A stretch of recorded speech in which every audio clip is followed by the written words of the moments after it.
FPS gameplay while keep. Thank you, Quasi Wow. I've liked and subbed to your channel. And yep, and we'll get rid of this, and we'll get rid of that, and story of Alldayerrydaybaby. It allows us to see into the lives of many. Some people keep their life private online, and others allow it to be shown for the entire world to see. Some people are living completely normal and functional lives, and others are, well, that speaks for itself. But if it wasn't for the internet, you would probably have no idea any of these people even existed, and that's for better or for worse. But due to this, many people of many shapes and sizes have documented basically their entire lives online. You receive loot, motionless stone. Just how some live. You receive currency, elemental overflows 51. Now, of course, You loot 2 gold, 80 silver, 64 copper. Person, we wouldn't be here today. Who wants to talk about some guy who goes to his regular 9-to-5 job every day, stuck in an endless loop? Coming to bed, honey? Yes, dear. That's Let's start it over. the internet is like a window. It allows us to see into the lives of many. Some people keep their life private online, and others allow it to be shown for the entire world to see. Some people are living completely normal and functional lives, and others are, well, that speaks for itself. But if it wasn't for the internet, you would probably have no idea any of these people even existed, and that's for better or for worse. But due to this, many people of many shapes and sizes have documented basically their entire lives online, and we get to see just how some live those lives. You are now viewing the dungeon Now, finder. of course, if we were just talking about a regular person, we wouldn't be here today. Who wants to talk about some guy who goes to his regular 9-to-5 job every day, stuck in an endless loop? Coming to bed, honey? Yes, dear. That's not interesting. That's too realistic. And you come to YouTube to get away from that. Instead, what we're talking about today is one of the strangest people I have ever seen on the internet. And it's a challenge even saying his name. This is Alldayerrydaybaby. Real name, Nick Smith. Lil is a man who loves video games, really loves video games, and has had video games integrated into every aspect of his life. He was discovered very early on in the 2000s, and has since had a ton of aspects of his life documented. Some praised him, some ridiculed him, and some just thought he was an interesting person. And I'm in the last group. Join me today as we dive into the story of Alldayerrydaybaby. You are now viewing the dungeon finder. Dungeon difficulty set to following. You have earned a new spell, Dungeon Assistance. Captain Garrick says, another primalist attack. What could possibly go wrong? Meardy Huntswell says, let's all buff up. I'm Meardy doing Huntswell something says, Mitch table ready. a bit different. Come and grab a bite for later. My previous story Captain Garrick videos says, have check been your on adventure people guide who if you are need more very information about what we'll find here. detestable. Cool, the mage summoned They a were usually seen in table. a negative That's light, awesome. But I think I like to be a bit more positive than the average YouTuber who makes these types of videos, because I can see the potential and glimmer of hope You in receive some of item, these 100 mana guys. bunks 20. Alldayerrydaybaby is not going to be like You those receive item, others. 100 mana bunks 20. He's very strange, You but receive he's item, not 100 mana bunks 20. unlikable or detestable. You Quite receive the item, opposite. 100 mana bunks 20. Sorry for the clickbait. I might crack a few jokes here and there, but the main point of this vid is to show you this guy's quirks and really pick at his brain and why he is the way he is. Alldayerrydaybaby is not just a Primalist neurodivergent, Geomancer yells, we've got he visitors. is Hold the the line while the others deal with the rifting. neurodivergent. We'll see why that is.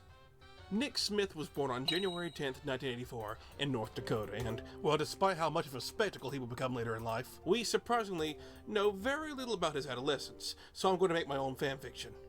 I'm going to imagine Nick was born, and as he got older, his family started noticing all of Captain his Garrick says, "I'll keep you abnormal safe. sensibilities Follow me." and quirks. There was probably something going on upstairs that they didn't know about, and it was the 80s, so the studies on someone like Nick probably wouldn't explain much of anything. I should go ahead and mention this because it's very important. With it being the cornerstone of my channel and being mentioned almost every damn video, Alldayerrydaybaby is not diagnosed with autism. He has never been officially diagnosed with it, which is actually surprising. What he is confirmed to have is he has a very severe case of obsessive-compulsive disorder, which makes him have all sorts of phobias and fears, and a ton of obsessions, which we'll get into later. His case of OCD is to the point where it majorly affects his daily life and ability to function in social situations. Basically, with his condition and needs, he's probably not going to have a functional, normal life, which may be a blessing and a curse. While he may not shine in the normie world, where he did shine was the realm of video games. You receive loot, smashed metal scraps. Nick is a huge gamer. You receive loot, He tattered always wild has been. He was born in '84, You loot at the 8 right gold, time to 67 become a silver, gamer. 81 copper. It has been a part of his identity and always will be. But the thing is, Nick is also the most dedicated gamer I have ever seen, with not a hint of exaggeration. I thought speedrunners playing the same games over and over and over was some dedication. But Nick puts them to shame. Nick has claimed he has put hundreds of thousands of hours in games you would not expect.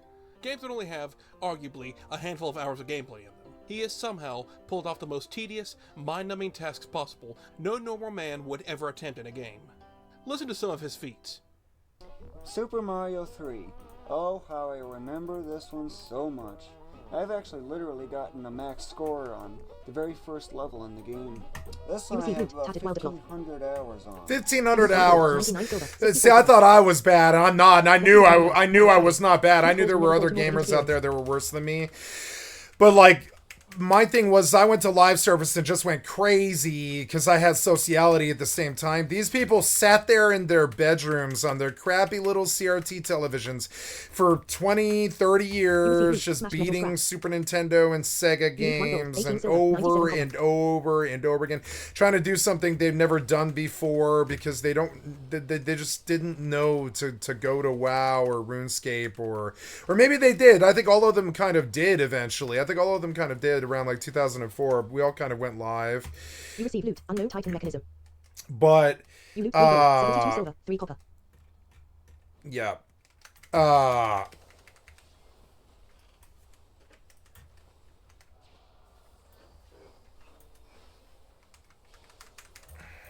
love you receive loot. Smash metal scraps 2. You receive loot. Unknown Titan mechanism. I killed the whole wave. I killed the whole wave, bitch. Just full-blown killed the whole wave. This is fucking hilarious. Oh, I have to do so. Oh, defeat the primal tsunami. Defeat the primal tsunami. Oh, I see. Okay. Why is my phone going nuts over and over again? What do you want? I could just, like, do, like, these 2 abilities each pull, and it just wipes the pulls, pretty much.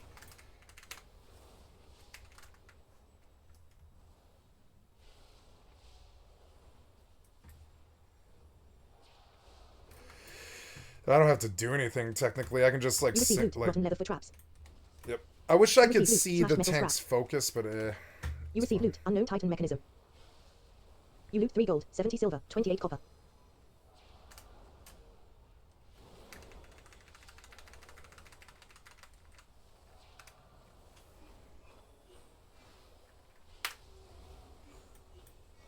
Bye.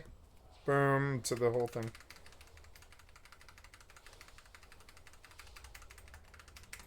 I love this because you can just stand there and cast. It's actually fun. You don't have to do bullshit like run around like when there's a party and stuff. You receive loot. Smashed metal scraps 2. You can just like the AI actually does their job. It doesn't conserve the mana. The AI is more interested in getting your health bar to full than it is to like conserve its mana, so it doesn't fuck up. You know. I really like that. Okay, we're gonna go nuts here, but I don't have to tip the scales, so we're gonna go. Watch yells. More trespassers. I will not allow you through. Look, he's already dead. He's fucking dead. I didn't even need to do anything more than heroism. There, do this thing.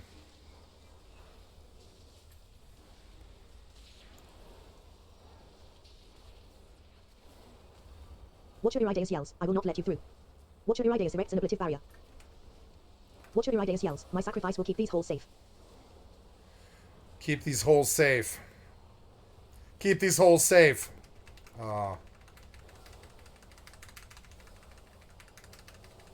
Watch your Irideus yells. A small victory. I will eliminate you.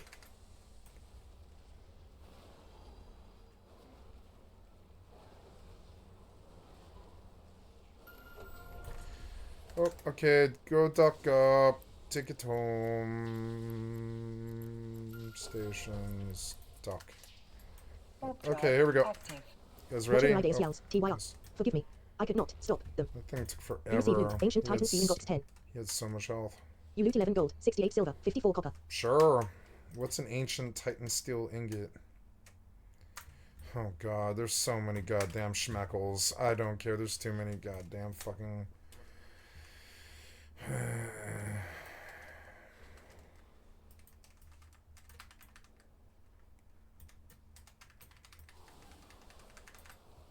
Docking permission requested. Docking request accepted.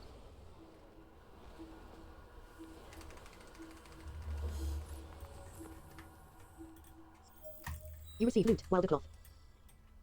You loot 1 gold, 52 silver, 39 copper.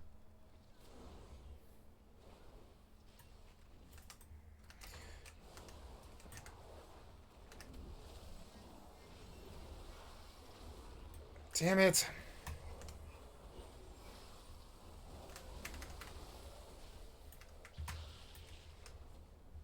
You receive loot, fluorescent fluid. I got some fluorescent fluid for you.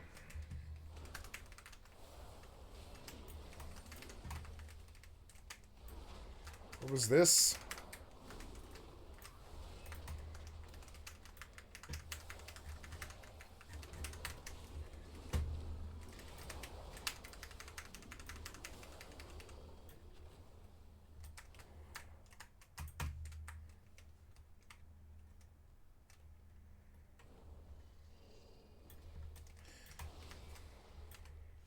I love how I can just switch it at will. I'm gonna like always do this.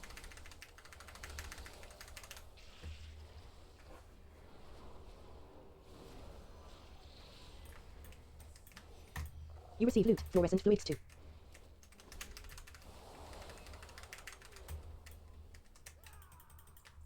You loot 1 gold, 22 silver, 44 copper.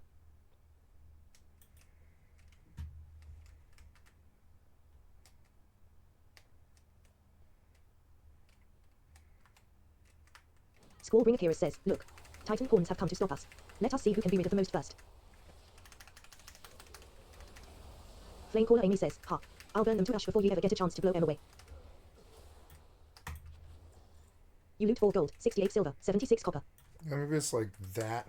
Try that. Yeah, you can really see it. Flamecaller Amy says, even the memories of you will be cinders. Meardy Huntswell says, wind and flame, be wary. Squallbringer Kira says, the winds are always in my favor.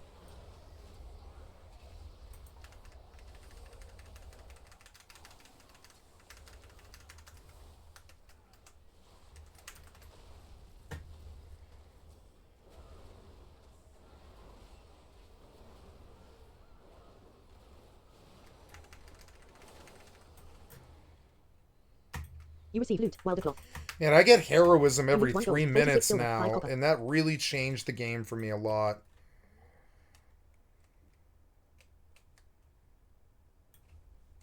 That's insane. Oh no, I have exhaustion for 6 minutes, but the heroism comes back up. Here are the aspects, yeah. Crinner Earth Daughter says, this looks Shit, good enough for I the think I Try to avoid fucking that. heroed the wrong boss. But I mean, no, look how much damage I'm doing anyways.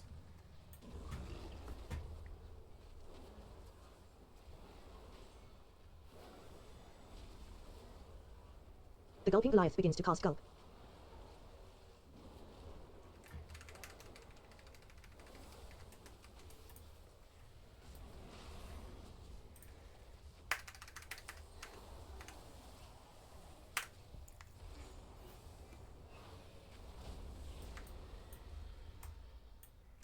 You receive loot, cracked scales. You receive loot, amphibian's bellowing crown. 460, it's a You lose 11 gold, shame. 56 silver, But at least 77 copper. it's gold. You receive loot, Man, I resilient have leather export. 31,000 gold now.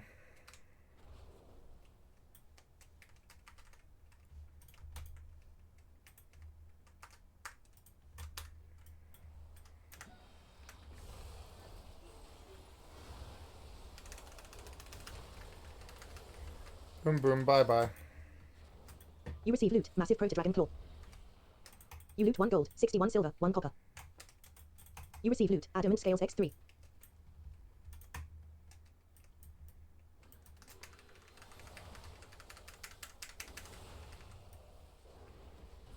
I feel like these trusts have AI, and they're actually making like intelligent decisions and stuff. It's like Chat GPT AI, and it's actually doing really well.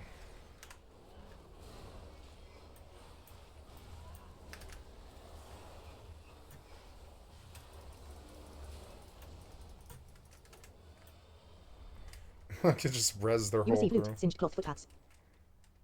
You receive loot, flickering primal element. You receive loot, wilder cloths 2. You receive loot, tattered wilder cloth. You loot 5 gold, 6 silver, 63 copper.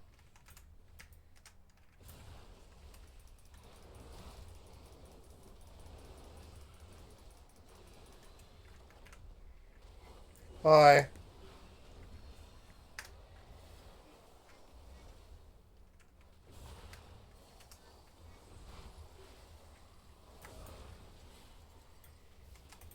You receive loot. Corroded plate, great belt. You receive loot. Aqueous spec. You receive loot. Wilder cloths 2. Tsunami. You loot 4 gold, 20 silver, 41 copper. You receive loot. Adamant scales X2.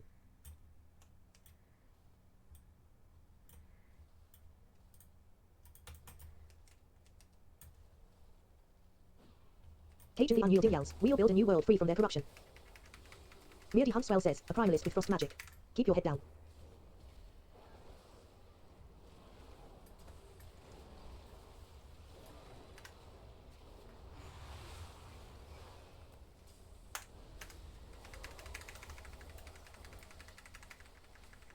Cajun the unyielding yells. You're gonna catch your death.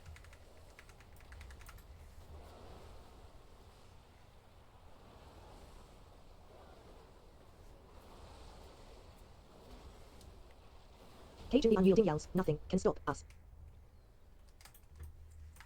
You loot 11 gold, 8 silver.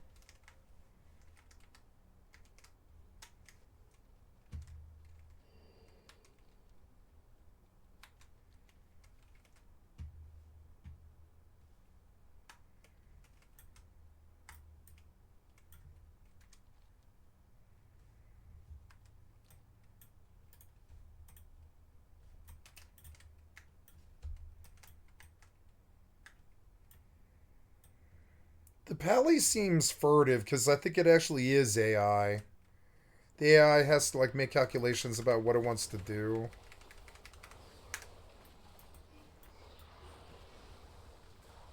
Oh, I just res the whole fucking wave. No problem. Sorry. Let's see if we can get like the whole fucking hallway. I'm gonna go. Okay, so we come back over here. And we say.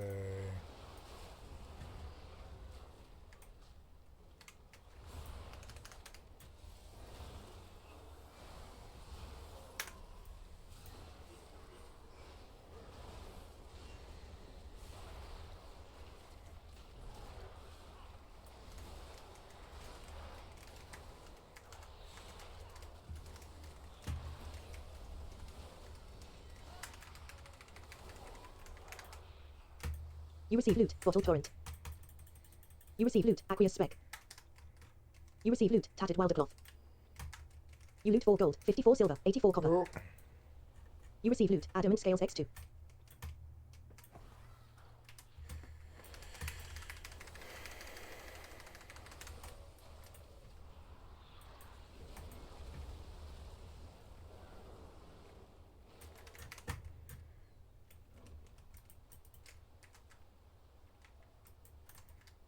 Infuser Sariel yells. Fools.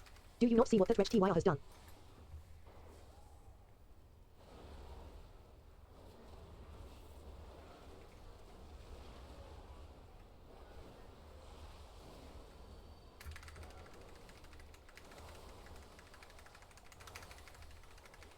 Infuser Sariel yells. The elemental will cleanse the waters.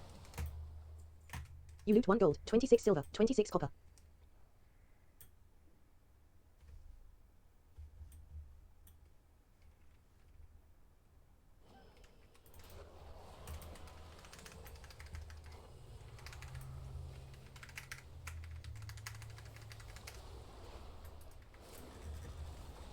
The primal tsunami begins to cast away its enemies.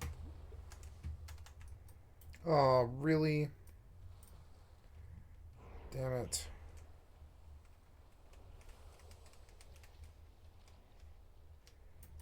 Right as I cast the heroism.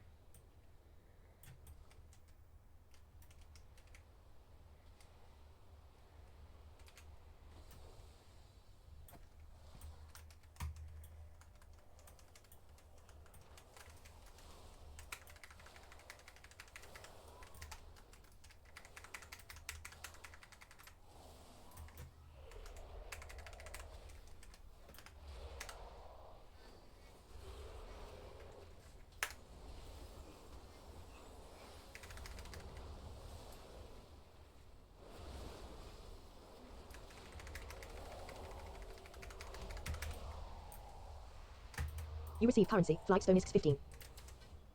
You receive loot, Cliffside Wilder Drake, White Stripes pattern. You receive loot, Bottle Torrent. You loot 25 gold, 79 silver, 98 copper. Krenna Earth Daughter says, good job everyone. We're done here now. You can leave anytime.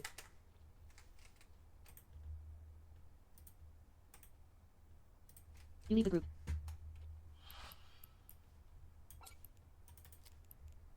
Jumar Jam.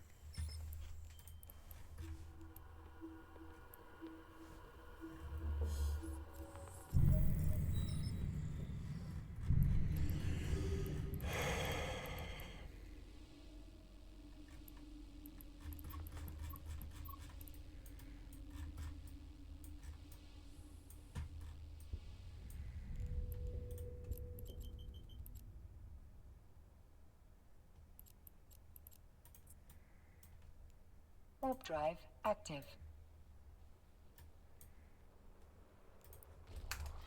Oops.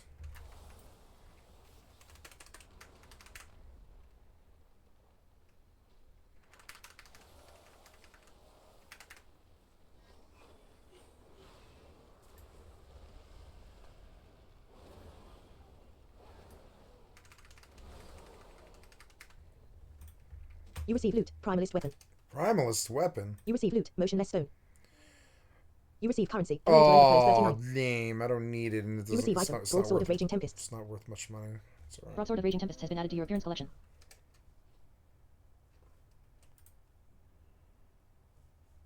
Cousin Slow Hands says, 10 years. I have faithfully brushed yak for 10 years.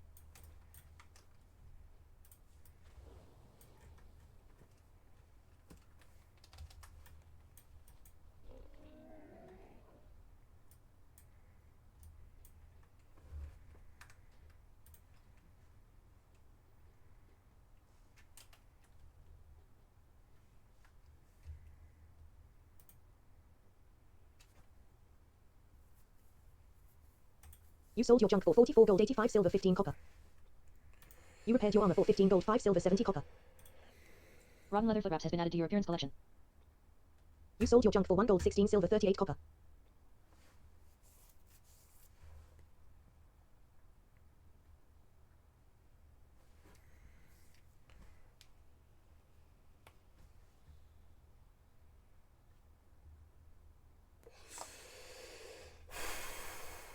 You gained 55 gold, 81 silver, 50 copper. 55 gold, not bad.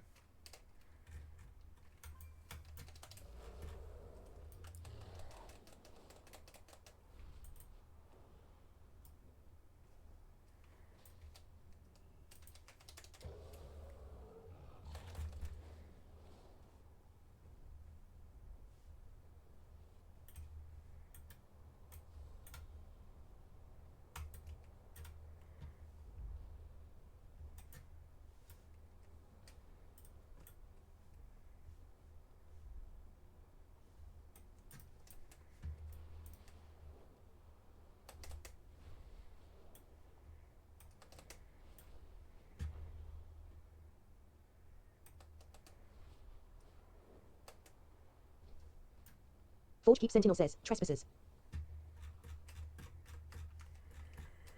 Yes, but how do I...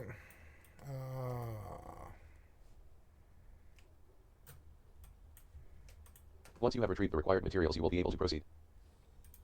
I trust everything was in order within the halls of infusion and that Eridus is doing well. Now for the next task.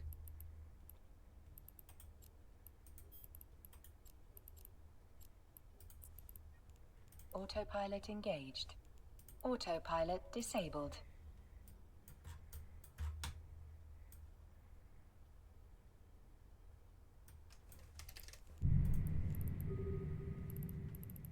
Epithel.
I might start putting a prototype cloak on these.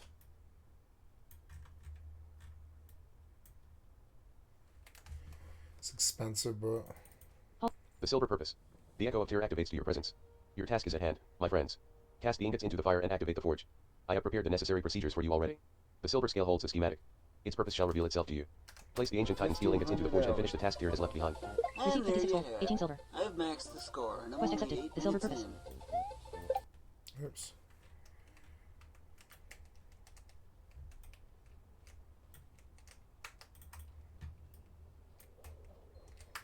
Splish.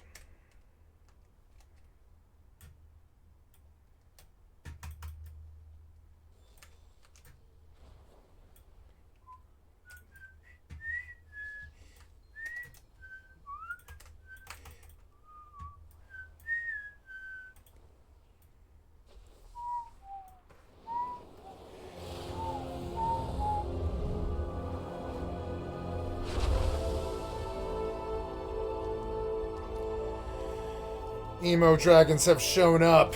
Brr.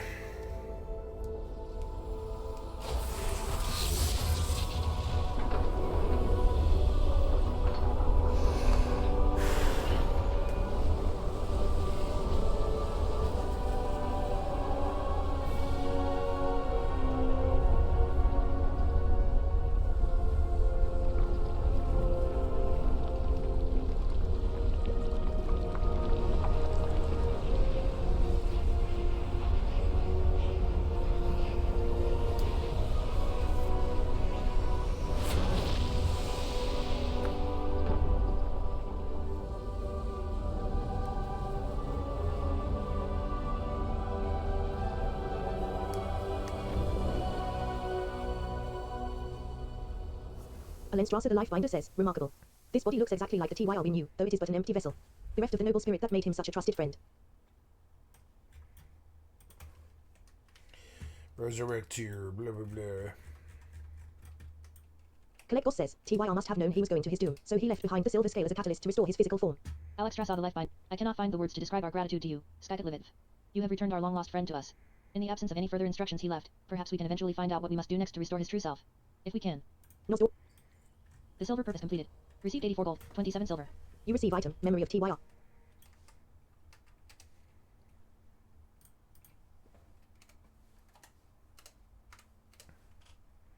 Alenstrasser the Life Finder says, we must locate that disc or find another way to restore TYR. The future of our flights may depend upon it.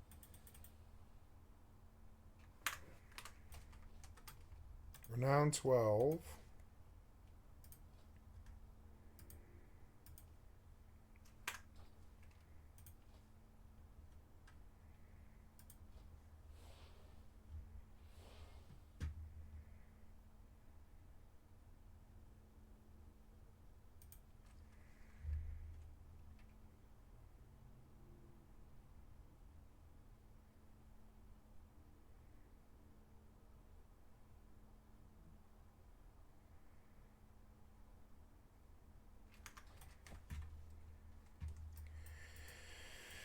Alright, what's now?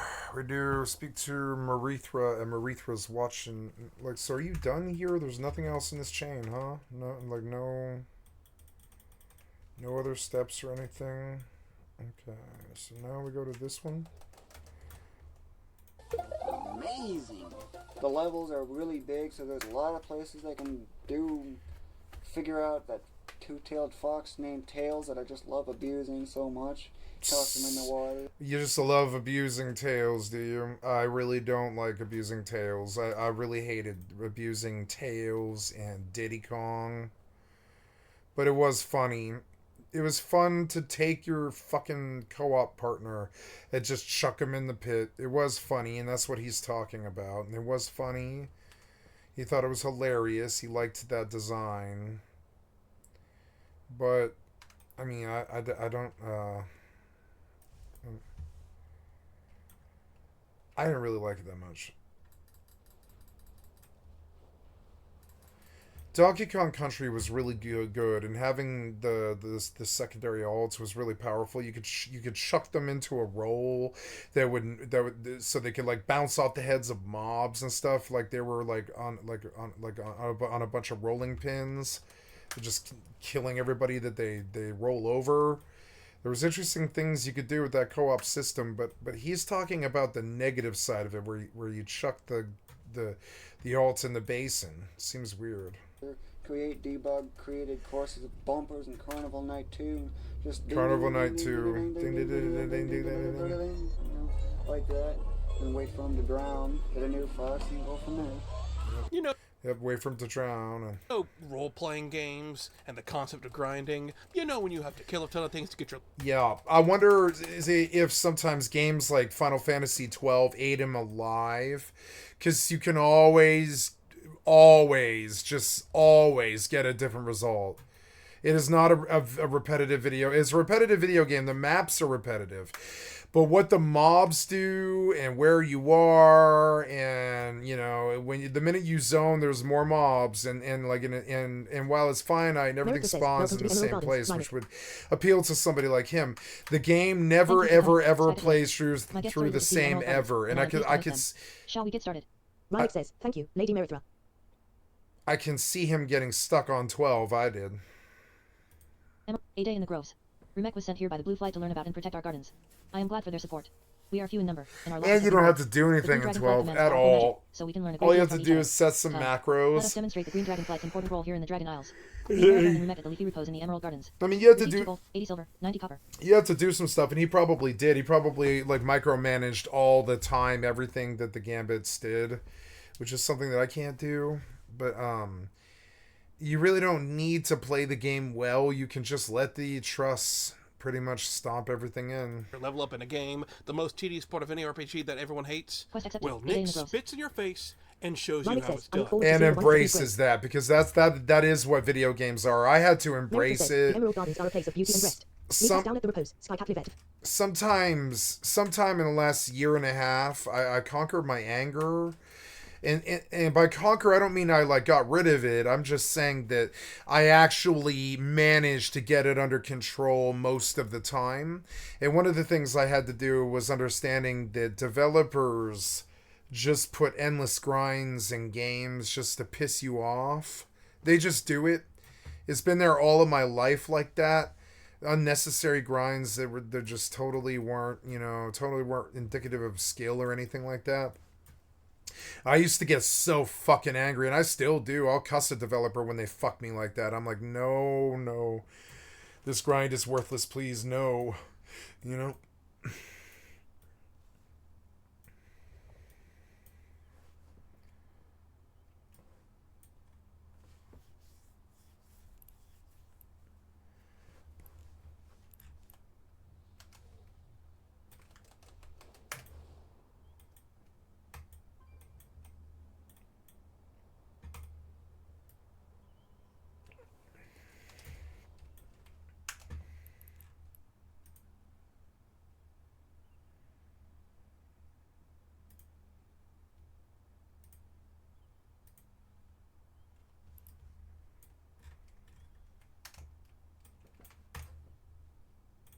Merithra. Welcome to the Emerald Gardens, the ancient home of my flight in the Dragon Isles. It is so peaceful here.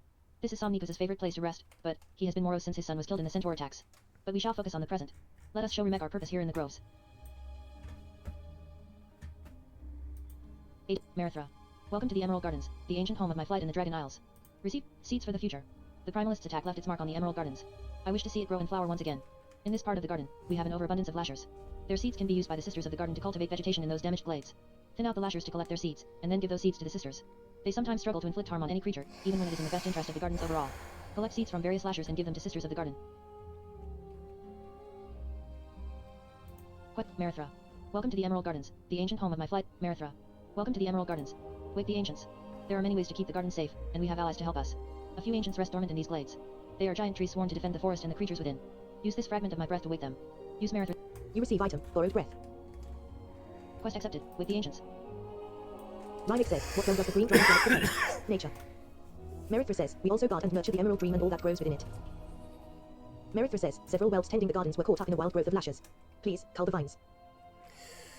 I don't know. Should I gamble? I don't think so. Last time I tried to gamble, I lost. No, I'm just gonna dock up and dump the 6 mil. Who Warp cares? drive active.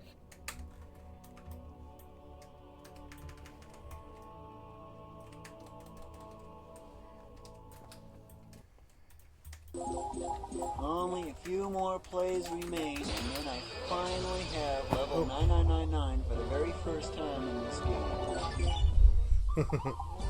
Yep, the nines. The strangest one of all Yep, the is, nines. Nick has a massive obsession with a furry mascot character with attitude from the 90s that is strong with the neurodivergent community. Docking That's permission right. requested. Bubsy the Docking Bobcat. request accepted. Oh, He did is I probably do? the Oh, world's biggest Bubsy fan. fuck. 3,600. That is a lot of play, and it's all because of two main things. Glide hops and speed like you would never believe. You can just go so fast on this game. Hi guys, I love you. Blows your mind Just away. popping in. He has scoured every single inch and centimeter of every one of his games. He has videos up showing secrets about Bubsy 3D probably nobody else knows about. Just go forward until you see the shadow. Once you see the shadow, stop moving forward. Welcome to the highest That's video possible games point for you ya. can stand on in the entire game. He has numerous videos on Bubsy 3D. He probably has more hours in this game than the entire base of people who bought Bubsy 3D collectively. I have games like that. I have games like He'll that. just thoroughly dissect I feel every single that part, every single so mechanic. for like 2 years the only video game that I owned was I was just like I don't know, like not the only video game I owned, but the only video game that I could stand to play, I guess is a better way to put it. Was Sonic the Hedgehog on Game Gear, and by the end of it I was like, I used to tell my friend, I can beat Sonic the Hedgehog blindfolded. And he was like, bullshit. No, I did it. I did do it. Because Sonic the Hedgehog almost primarily is about understanding which direction you're running. So if you're running from left to right, you can beat the level, because if you just hold down the right on the D-pad, hold down right on the D-pad and duck into a roll and then just hold right, you're going to roll like a ball all the way through the fucking level. And you don't really need to jump too much. And if you hear the running sound stop, you just jump. And I beat Game Gear, Sonic Game Gear, blindfolded in front of my friend when I was like, I don't know, 9 or something like that. And I don't think I could do it again because I wasn't playing it all day, every day, and beating it like 4 or 5 times a day. But it got to that point where I was playing it so much, I knew where I was in the level, I knew what the sounds were, I knew when to jump and when not to, and all this other stuff. And I've had games that I feel like I really was like probably the person who clocked the most possible hours that could be clocked on that game. For me, that was Sonic the Hedgehog on the Game Gear. Nobody had a Game Gear. Nobody had Sonic the... Well, if you had a Game Gear, you had Sonic the Hedgehog because it came with the Game Gear. But the problem with the Game Gear is there was only like 12 games or something. It was terrible. And so, yeah, and I feel like I have kind of a past. I am not an what do they call it? OCD person. I am actually a fairly slovenly person, and I'm not detail oriented. I'm detail oriented when I care about video games and stuff like that. But I am not in like music and singing and lyrics and women and stuff like that. I'm detail oriented. But I don't I don't live in that OCD place like the Aviator where I'm like scared because my mother scared me of not being in quarantine. I'm gonna turn off the text to speech. It's getting kind of obtrusive right now. I'm fine. It's whatever. And like the Aviator, he had terrible OCD. Howard Hughes, excuse me. And I sometimes feel like I share some tenets of it. And my mother, I don't think she'd mind saying, my mother was bipolar and she is OCD, and she cleans the entire house every day at 9:30 in the morning. She begins cooking and she does cooking things all day, and she takes care of the house. And if she's not doing that, she's a secretary, and if she's not a secretary, commentary. She's just OCD out shopping or something like that. I just never lived a life like that, and I had no interest in it, and I don't have those tenets in my personality. But when it comes to video games, I did kind of carve through them, and some of them I didn't beat. I'll be the first one to admit, but I did play the game a lot. I would get through, I would get like half or 3/4 of the way through a game. I'd be like, this is great, but I know I don't need to see the ending. I have mastered the goddamn gameplay loop, and I want something new now. And I would literally just cut off and not even finish a game because I wanted another game in my goddamn life. I was already bored of the game. And I was more of that guy who just went on to the next challenge, but than I was to stick around and master the challenge that I was currently on. And if I got frustrated, my friends observed the way that I played, because I would play like 6 or 7 titles all at once, and they'd be like, "What? You never totally master or beat a game, but you always are like really good at all the games." And I was like, "Yeah, I'm pretty good at all the games. I just can't master one." Another game that I spent a lot of time on that I feel that I truly fucking mastered every single last inch of it, all the endings, everything, was Super Metroid. And that's another game that it was like the only game on the Super Nintendo that I could stand to play for a long time, because it was the only one with like a lot of depth.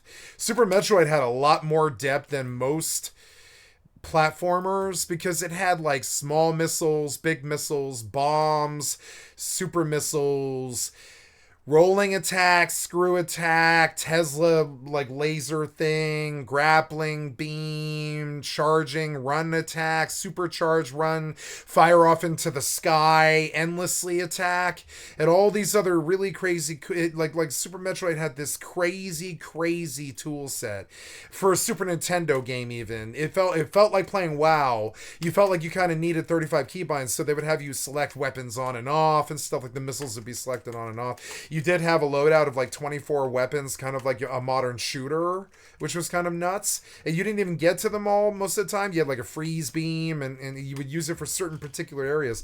And so Super Metroid was like an endlessly playable game, and I just kept, after a while, I would just like, tune out and just play Super Metroid endlessly forever and ever. And then eventually I did that with like Diablo 2. I must have beat Diablo 2 1,000 times. And I don't know a lot about Diablo 2. I really don't. I don't know a lot about Super Metroid, I would say. I probably don't know a lot about it, other than I beat it probably 5,000 times or something like that. You can say I know about it, but if you were to ask me what the attacks that Ridley does, I remember the name of the boss, Ridley, but if you ask me what he does, I'd be like, no idea. No idea. Got too many goddamn games in my memory banks.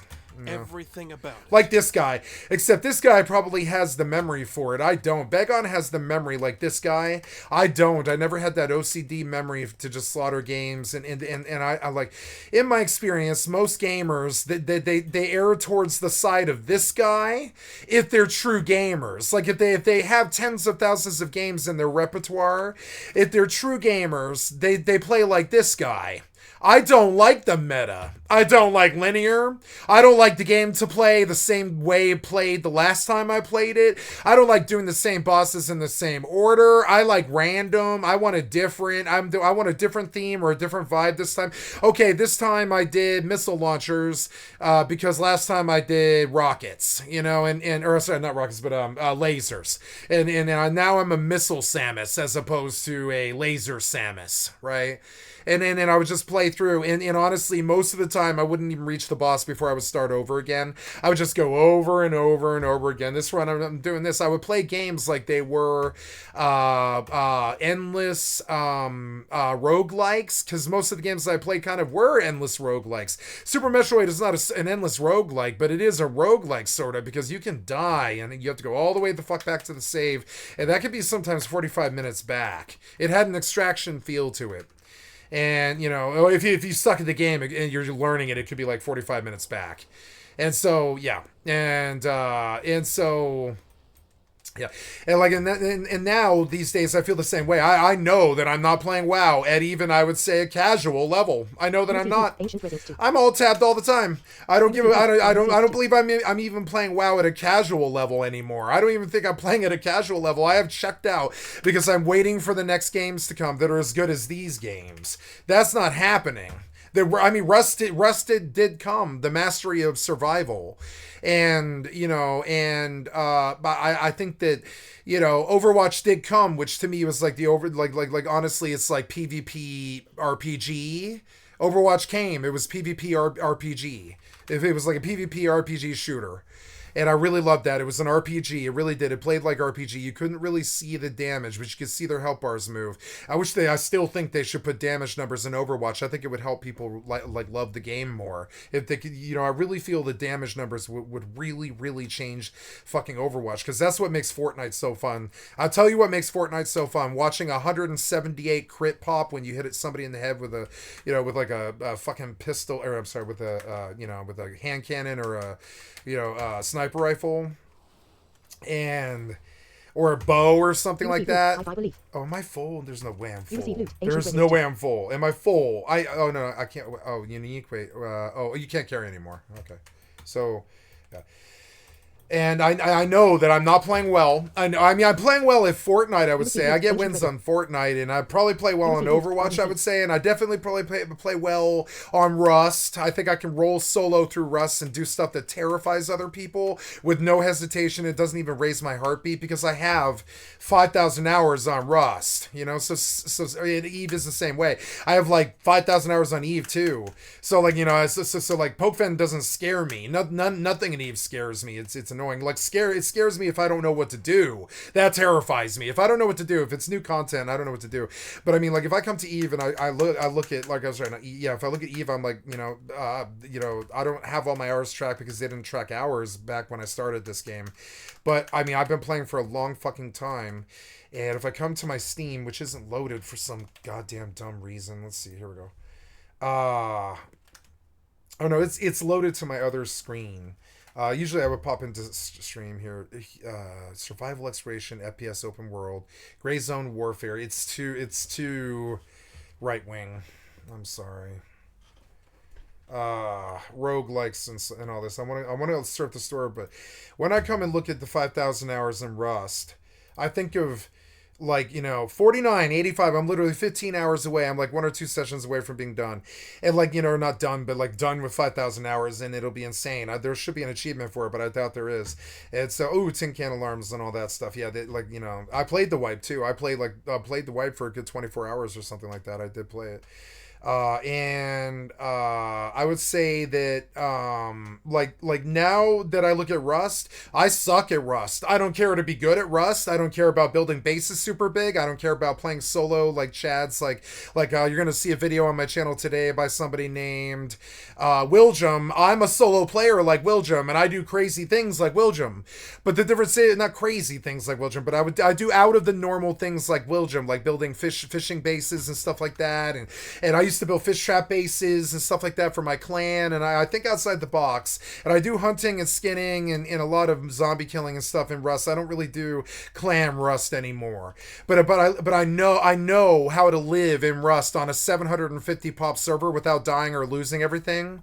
I mean, I do and I don't. I mean, it's RNG. If they just so happen to want to raid your base, you can't stop that, but you can prevent it from happening by looking incredibly poor. And that was my strategy, and that's how I do it.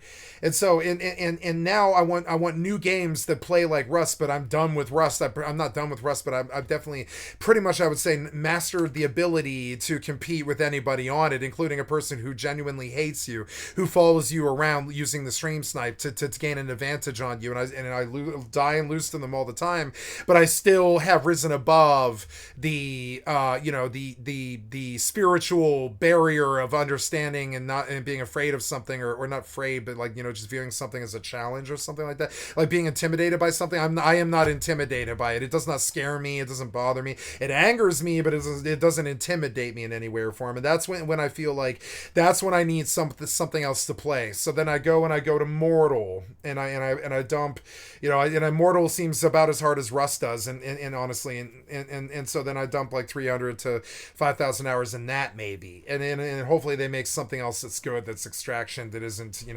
a bad game. Like Immortal has depth. It definitely does. It has depth.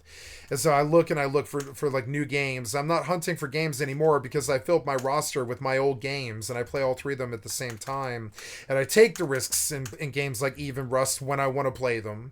And I play EvE. EvE has been the one solid game that is always on my channel. And with that comes pretty much release from the boredom. Like when this game is boring me, like right now it's kind of boring me because it's just having me go from left to right and do all this stupid stuff. I'm like, yeah, you're kind of boring me, and so I alt tab to some other thing and I do some work there. Right, I get up and I'm like, okay, there we go, craft. And, the game kind of bores me, so I go over here and I'm like, oh, okay, cool, let's take a risk. Now, suddenly, I feel like I'm in a Rust extraction situation because I'm out of the base in a ship and I'm going out to farm. And I feel like I'm naked with a pickaxe right now, just like Rust, and I'm going out to mine. And that's what I'm doing. And that I like that, and it took me away enough from WoW or any other game I'm playing. Like 7 Days to Die is really deep, and I like 7 Days. It's good like that. I like Rust, Hardcore Zombies. I like these darker games because I don't need to go back to a single player game, start it over like Skyrim, get pissed off at Helgen or have to mod it out, play the same stuff, same dungeons, same mobs, unless you can randomize, which is something I've really been looking into lately, is how to randomize single player games. Like Fallout New Vegas, if you spawn enemies in the world, is actually a super fucking good game. It actually really is. It's a genuinely fucking good RPG, but it's not unless you add the mobs, in my opinion. Otherwise, if you don't add the mobs, you play the game like Bagon and you're an OCD person who just, memorizes every boss and all the moves they do and everything. And they're just really good at memorizing things that they care about, like what happens in video games. I've never had that kind of brain. I'm jealous of those people because I have a job in that sphere. And I'm jealous of those people that have the discipline to remember the games like that, but I just don't. And so I look at somebody willing to dump 1,500 hours into Super Mario Brothers 3, which I did too. I dumped 1,500 hours into Super Mario Brothers 3 like this Lilia guy. I did that too. But You receive currency, Dragon Isle supplies 65. You receive loot, Ancient Resings 3. The difference is he remembers it probably. You receive loot, Drake watches Scritches of the Fever Flare. He remembers it, the story of Lilia. I like hearing a positive Asperger's person as opposed to the average Christian story that ends up in a disaster in jail or sexual molestation or something weird and fucked up and sick like that I'm not known for and never will be known for. I like being entertained by that drama, but I don't have a fucking personality that leads towards that kind of thing, and I'm not hiding it or anything like that. I'm not like that. I'm quite the opposite of that. I'm very an outspoken person against that sort of thing, and I just I don't like muggles. But I do like that they live muggle lives, and I would prefer that they just sort of keep their muggle lives. And honestly, a lot of these people I think kind of are actually muggles. Like I think Christian is actually a muggle with a bunch of weird problems, and it's kind of crazy. But he's just a muggle who has Asperger's. That's one of the reasons why he went to jail. Real wizards don't go to jail, not in any real verifiable way, So. Oops, and one would say that he could be considered a wizard because I believe he did make like $20 million or something with developmental Down syndrome, which is an amazing feat, and one can say that he is a wizard, but no, wizards don't end up in jail or get shot in war. Wizards don't fucking fail. I think that's pretty much the genuine fucking qualifying factor for wizard. Is the whole point of having the magic is it sort of prevents you from failing, I wouldn't say I failed in anything except for when someone else I couldn't control terrified the love of my life away from me, my best friend. But I mean, but I couldn't control that situation and I didn't see it coming. Sometimes the magic won't help you. Sometimes you do have to take a ramification, sometimes you do lose. But it's uncommon. It's uncommon for wizards, and when it happened, by lose, I mean she just gathered her stuff and left the apartment. That's it. And we still remained in touch and remained loving friends. And by, I don't know if you consider that being lose. I consider it parting ways. A lot of people would call it parting ways. There was nothing negative about it, right? I mean, it was negative for me because I lost the love of my life and I was crying and I was torn up about it. And she was my best friend and she wasn't there in my life anymore. And it has sucked. But I mean, but it was not. I did not lose her. She was happy with me when she chose to leave. She was happy and she told me and she was like, I don't want to leave this place, but I think that I'm in danger and this place has become very sketchy and scary and I'm going to leave. And I was like, I understand, I get that, you know. And then at that point we just grew distant, and that's what happens. But I mean, we didn't grow distant, we just grew equidistant. We were not equidistant. We were not, like, you know, we're not close to each other. And that's what happens. What really kills relationships is distance. It's actually distance. It is. So you know, so and I feel bad and I feel like a loser because that happened, but I did not cause it, and I did not reap some terrible whirlwind because of it.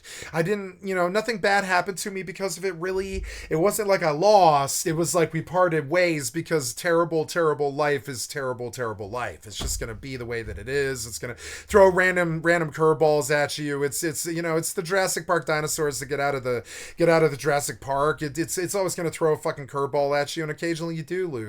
But when you lose as a wizard, you almost always realize that you were not harmed. You know, like I said, I was not harmed. I still have her in my life. Could call her up on my phone right now or text her if I want to. I did not lose the friendship. We did not lose opinion of each other. It actually, I believe, kind of gained. I respected her for protecting herself and doing the strong, right thing. She could have stuck there and maybe had something bad happen. She didn't fuck around with that. Real wizards don't. They don't fuck around with losing or getting hurt or anything like that. I don't either, and I didn't blame her. And she is a good witch. Just left the situation.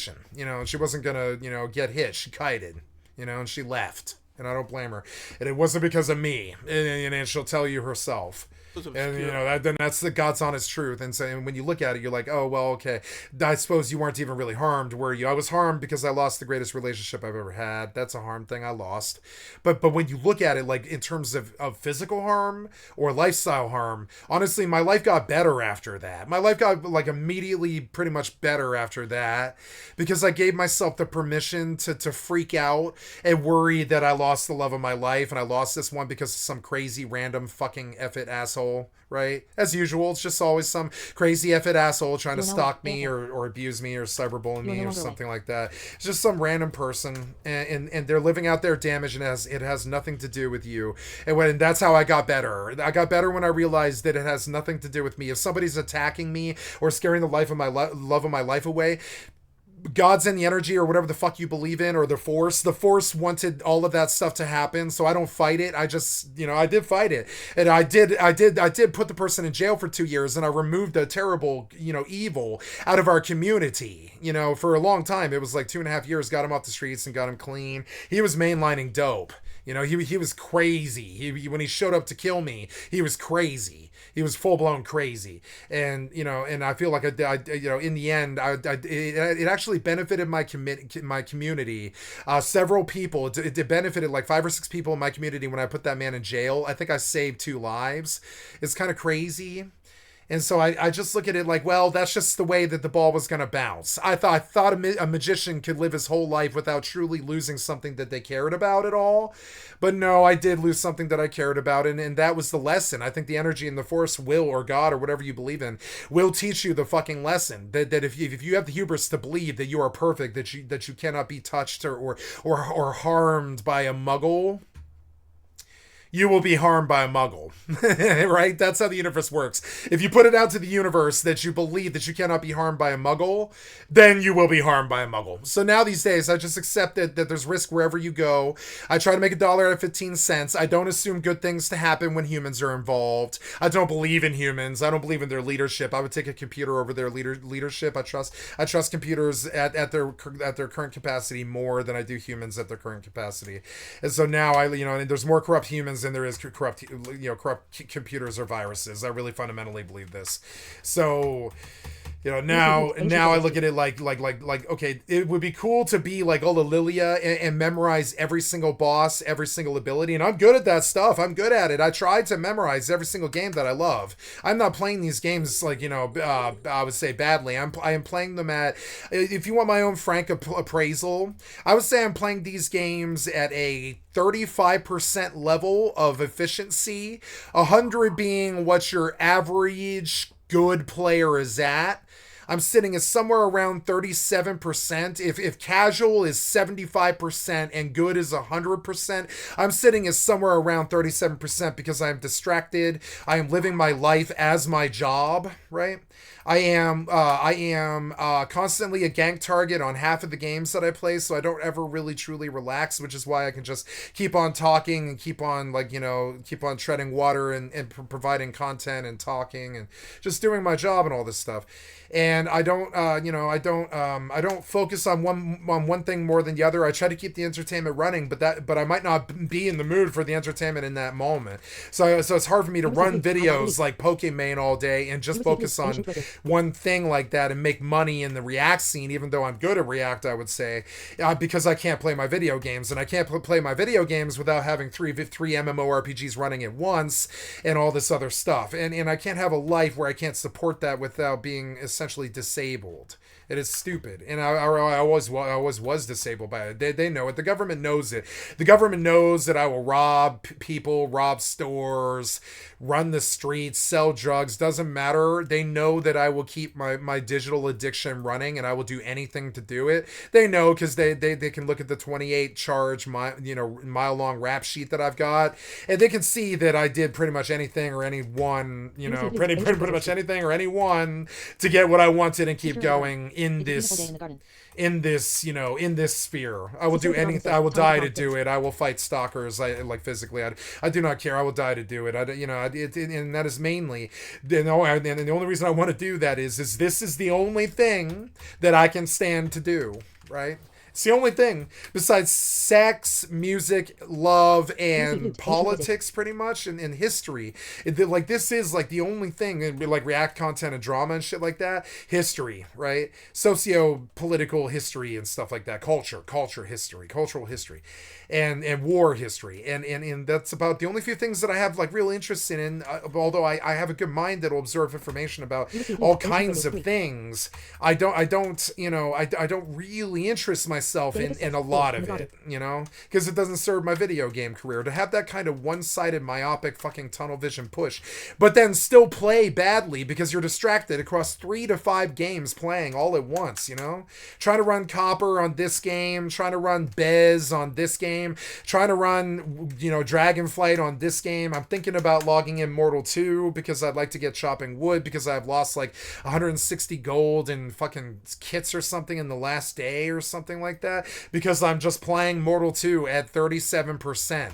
Most people are terrified to play Mortal 2 at 100% and will not do full loot drop non-consensual PvP rape mechanics video games. But I mean, like, I will, and I've done it for a long time, and I'm used to it, and I don't fear loss, and I believe in making $1 out of 15 cents. So I go out with a weapon and I come back with a kit, right, including the weapon that I came with as well as their weapon. And so I like doing that in these games, but I mean, I'm so distracted that I had to boil down my extraction gameplay to games that I can essentially play solo or alone. And so, and honestly, I feel that struggle was a lot fucking better. Finding myself as an MMORPG, MMO lifestyle person. It's actually MMO lifestyle because it's across shooters. It's across shooters like Fortnite and Overwatch. It's wherever I can find it. It's the live service games that play endlessly because they never give you the same goddamn thing over and over again. There's becoming a fissure in the video game scene between the people who play single player games all the time, who memorize the bosses and what to do and what a meta loadout is, and how to reach the boss perfectly and how not to take any damage and all this other stuff and what the meta is and how to be the best at single player games as well as live service. And then there's people like me that just want to live this shit like a lifestyle and don't give a shit if there's PvP. I don't give a shit if there's money. I'm gonna make it anyways. I don't give a shit if there's sociality. I'm gonna do that anyways. I don't give a shit about reaching an expansion like 10 or 20 weeks after everybody else did, like SOD. I don't care about reaching things later than everybody. I'm on my own fucking, I'm on my own grind, just like this dude. But I couldn't ever do it with single player games that play linear. The only variation once in a while is whether you landed a jump or not or something like that. That's goddamn boring. Look how cool this open scene is. It's like I'm living in the world. There's mobs surrounding me. I can take it off into the motherfucking sky like Neo. And I'm suddenly in the Matrix as a dragon. And I can fly off into the fucking sky like Neo. Like literally it's like that. It's like Superman like that, right? I fly off into the sky like motherfucking Neo. And then I drop. And suddenly I'm base jumping and shit. And you're goddamn running Zelda and goddamn running Dark Souls speed running over and over and over again starts to look really stupid. Now I'm gonna goblin glider, right? Gonna goblin glider and I'm gonna spin. And suddenly I'm like a fucking hummingbird going like and in this endlessly entertaining gameplay, right? With these cool graphics or whatever you want to call it. I would say they're kind of bad, but like, they're like cool graphics. Hey, cool. Look, I'm in this big giant green dome that represents a zone. Cool. I wasn't even expecting it, even though I knew it was there. I wasn't really expecting it. Now I'm in this place trying to do this quest or whatever bullshit this is. Oh, did I finish? I guess I finished, huh? Oh, I finished that quest. Cool. You can jump on the glider now? I didn't know you could do that. That's cool. Right on. Well, okay, and see, now I've got like a whole Arcade thing going on, right? And you can see like whole elements of other games just in the experience. Oh, we got a Proteus. Gotta leave. Got a Proteus. Oh, he scoped me. No, he scoped me. Well, yeah, just go dump and he'll get bored if he comes back. Stations, terminus, dock. I think he decided I was too far, but I don't care. I'm just gonna take the money and run. Take the money and run, take the money and run, take the money and run, take the money and run. Lusa Bonka. I can't remember the lyrics. So this guy, he prides himself on knowing every inch of video games. Dear God, why? Dear God, why? Why did you not jump? Why didn't you jump? I can't move. Please. Please jump. Please jump. Please jump. Please jump. Please jump. Please jump. Please jump. Please jump. Please jump. Please jump. Please jump. Aww. Oh well. Send me home. Grats. I was stuck on the fucking meteor and I didn't know it. Piece of shit meteors. Fucking so dumb. Grats. I should have jumped out. Because I have spare ships here, but it's fine. I'll just bring a ship out. The thunder sound is distracting me. It's fucking annoying. Let's go. See, I don't care. I lost 3 million there. 3 million. I don't care about these losses. See, I'm playing the game at maybe 37% capacity or something like that. So they take their 67% all the time. But I still win. I still get the loot. I still get the money. I still get out there. I go right the fuck back out there again. We're going right the fuck back out there. Board ship, right? I'm going to do it in 5 fucking seconds, too. Ensure, whatever, 10 seconds. Ensure. I'm going to right the fuck back out exactly where I was. Recover that loot. That Proteus can't carry it, so I'm going to right the fuck back there. It doesn't matter. There we go. Okay, leave. Set the personalization of the ship. Right? I don't care. I don't even live by the same rules as other gamers do. I suppose some gamers would be. I do kind of get frustrated when stuff like that happens because of the time loss. But I don't care. I'm so used to it. It happens so much all the time. Loss, it happens so much when you're playing 5 games or whatever. Loss happens so much all the time. You just sort of get used to it. It is actually a reality in these games. Maybe not WoW. You don't die a lot in WoW. But you do in other games. You do in other games, you know? So yep, and then I just go out. And the reason that I'm dead is I was AFK and I didn't know I was wedged on an asteroid. Now I know. Fucking stupid bullshit. What would the asteroid have to do with it? It's so stupid. Okay, anyways. Video game glitches that make you wonder, how did they... You guys ever seen Star Wars? What the fuck does the asteroid have to do with getting me stuck? Motherfucking Han Solo landed on an asteroid and ran from a sandworm or whatever. And it's like, come on, man. You ever seen Star Wars? You and your fucking asteroid physics and EvE suck dick. What's with that, man? Asteroids do not stick you like glue. They're not like that fucking, you know, Sean Paul song, Stick to My Girls Like Glue. They don't fucking stick to glue. Asteroids do not stick to you like glue. They don't do that. Now I've been found in this place, and I'm just like not even really interested in like wasting my time in that other place anymore, because I suspect that douchebag is fucking sitting there. So I'm just gonna dump that load, because it's only like a 10-minute load or something, and I'm gonna go back to my fucking business and then keep farming. See, and he held me up 5 to 7 minutes, but I mean, like, you know, and it's just weird because like I think that my reality, which I started way back in like 2001 or something like that with Diablo 2, I think my reality is a lot better than his. I think he sits staring at a television screen in his living room all day. I'm doing that too. But he doesn't have this immersion where he's like in a world and he's like skydiving all the time, or, you know, like Fortniting things or whatever, or like wowing it up. I mean, I don't think he is. I think he's sitting on old single player games. I have some sympathy for this. That sucks, you know? It sucks that once you start it, you can't stop. Look how long that's going to take. Where am I going? It's like east. Yeah, I guess I'm going east. Well, okay, just fly me east then. I guess this is a good way to AFK travel. Okay, go out to the Bez, the furthest Bez, the furthest Bez. Actually, I want to... Which one did I go to? It was the third one. I want to see the second one before I pick. Warp drive active. And yeah, so let's listen to him now. People, yeah, no, never find it. They're always so impressed by this thing that you'll never find out, and like unless they had found it out, and like they're obsessed with this knowledge about the game that nobody else knows. I respect that. That's like pioneering. I have no hatred for it, unless you're a speedrunner and disrespecting the devs. But I mean, overall, like it's fine. That's pioneer exploration, just like the live service. It's just incredibly. What's the word? It's like kind of like a vacuum tube. It's like an empty vacuum seal. It's insane. It's like an empty vacuum. It sucks you into these single player worlds where you're never going to have the interaction beyond pleasing yourself. To me, it's almost masturbatory to play a single player game in the modern age. It's actually kind of crazy. I come from a very, very devoted single player game background, and I still play a lot of single player games. But I do not see any primalists attacking like they did before. Keep an eye out, skycat.live. Yep. One of the ancients was slain by frost. This does not bode well. We must be alert.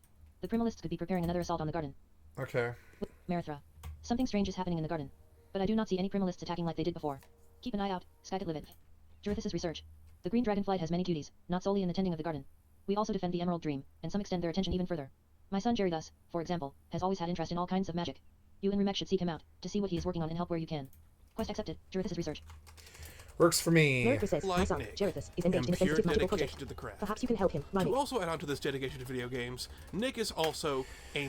Yeah, like I have that same dedication in the entirely other level. I'm constantly looking for something new. Constantly looking to learn something new or master some skill a little bit better, because I felt that even at a young age, even games like Secret of Mana really helped me be a good game player later on in life. I don't have a high opinion of my skill. I don't. I think of my KDR sometimes in games like Overwatch and Fortnite, and I'm like, when we shed tears, they can crystallize and carry great power within them. I have an idea for how this galvanized Greek could help us. Collect 8 emerald tears. Eight emerald tears. Okay. Jarithis says our tears will look like crystals under the trees. You will know them when you see them. Okay, under the trees is crystals that look like emerald tears. Remek. The gardens of the green dragonflight are a tantalizing, important place. There are many secrets here. A frenzied defender. I have noticed that these gardens have rather diverse defenses, from the dragons to the draconid and ancients, and even the wildlife. But there is one defender that seems to have become rather too zealous in its protectiveness. It even tried to swoop at me when I arrived. And since we know something has been killing within these groves, it cannot hurt to be too cautious. Unfortunately, this creature must be slain before it can do more damage. Slay the frenzied grove villain. Jarithis says, yes. Does immersion work? I think it does. I think I want to turn on immersion. Is immersion working? It does work. Yeah, run immersion. Oh, Latrix Plus does too, but I don't know if that can really improve anything for me. I don't think so. What's... Am I being hurt? What is happening to me? I am dying to ding-dong shock. Okay. Ding-dong dang. I don't have anything, friend. Ding-dong dang. Why catch the murderer? Okay. You know I'm naked.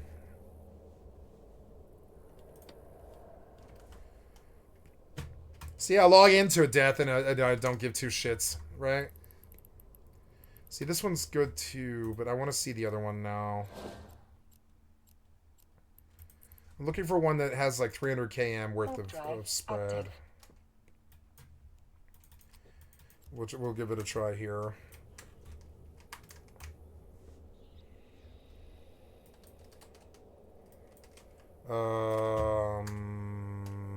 Oh, good. I'm back in the town, though. He actually did me a favor. Yay.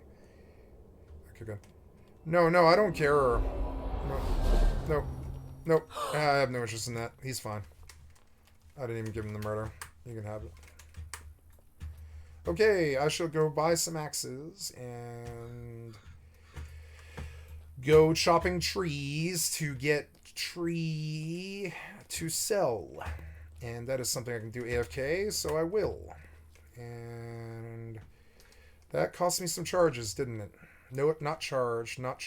Dying costs a lot of money in terms of the jewelry, and that sucks. Pretty bad. 15 gold every 2 deaths or something like that. So I guess if I have some income coming in, I want to pull out of the bank. Where's the bank? Yes. I want to pull out to the bank. Mathematic genius. He has tons of math equations and all sorts of hypotheticals and such he's written just for the hell of it. He created his own color system he followed using mathematics. He Dear created God, his why? own sleep schedule using his Was math the last skills one not so he could good follow it enough? in his own way. Instead of following a 24-hour cycle like most of us are otherwise familiar with, I follow a 25 2/3 hour cycle. There's 24 hours in a day, and my sleep breaks. Yeah, I think I do that too, which is kind of crazy. I think I do exactly that. I think it's like 25 2/3 or something like that. I do about 14 on, 10.5 or 10.25 off. Yeah, it's like 14 on, 10.25 off, I would say, somewhere around there. It's about 25 3/4. It's nuts, but I do that too. Cycles 25 2/3. Yeah. The difference? 1 and 2. He is a dedicated nerd that has good ideas, I gotta say. Oh, that's not good. Nope. Put it away. Nope. Okay. Reset. We going now. I need gear. Oh, steel bearded axe. I don't need weapons. I need equipment. 1, 2, 3, 4, 5. Accept. That only costs like, you know, I think I'll go, how much weight was that? I think I'll actually double it. Get me like 10 of them. Fuck it. Cool. And 50 silver. I'm going to put the silver away and go chop some trees. So I can get passive kit money.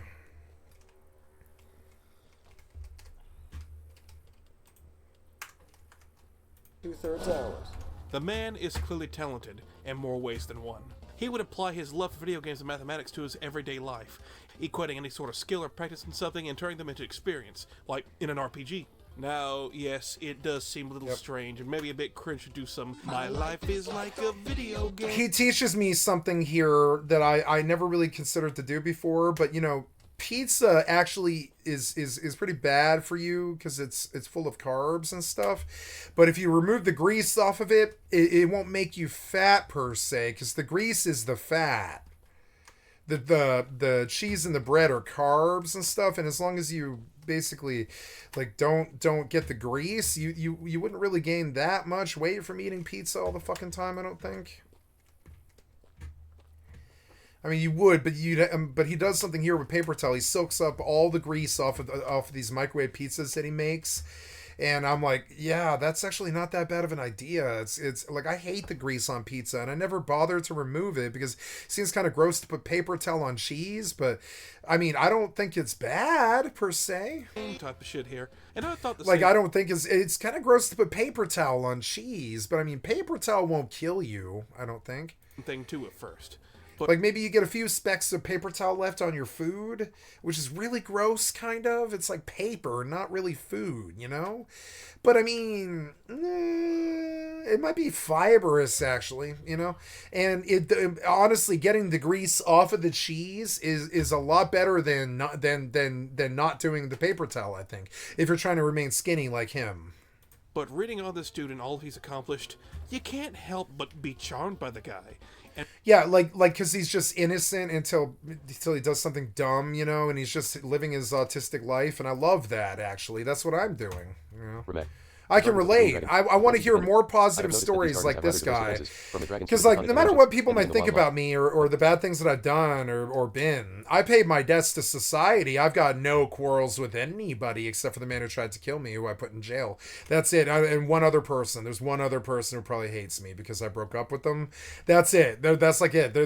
Like, honestly, the only enemies I have are randos. They're randos. They're RNG people that just show up and decide they don't like me. There's about 7 of them. It's insane. Or 8 of them if you count the guy I put in jail.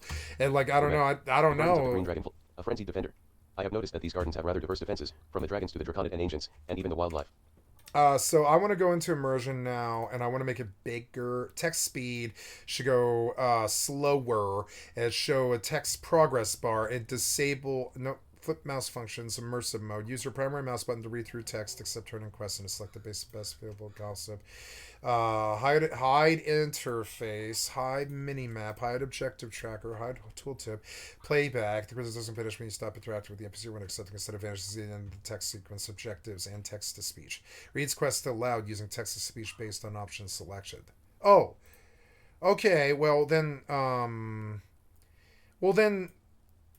oh yeah. Okay. Well then, no, don't use the text speech because. Well, yeah, do. Turn off Quest TTS and use immersion, because Quest TTS looks broken to me, like quartz. And run immersion if it'll do the Quest TTS. Or no, wait, do I need it? Let's see. So Quest TTS was working, but I would prefer to use the mod that's actually updated and supposedly working, which is immersion. And you will give me text-to-speech at a volume of like 70 with 0 and yeah, 2.5. Try that. Hook talking. The regular talking head frame appears in the same place as immersion when you're not until the immersion they're in a bit of visible distance. Sure. So when I take the quest, of the Green Dragonflight are a tantalizing, important place. I have noticed that these gardens have rather diverse defenses, from the dragons to the draconid and ancients, and even the wildlife. But there is one defender that seems to have become rather too zealous in its protectiveness. It even tried to swoop at me when I arrived. We'll have to run this again. The rate of speech 5 or oh yeah, so rate of speech. The gardens of the Green Dragonflight are a tantalizing, important place. There are many secrets here. I have noticed that these gardens have rather diverse defenses, from the dragons to the draconid and ancients, and even the wildlife. But there is one defender that seems to have become rather too zealous in its protectiveness. It even tried to swoop at me when I arrived. And since we know something has been killing within these groves, it cannot hurt to be too cautious.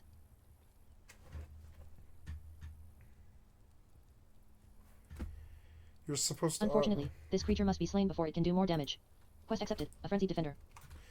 Okay, cool. And then, so when I do this... The gardens of the Green Dragonflight are a tantalizing, important place.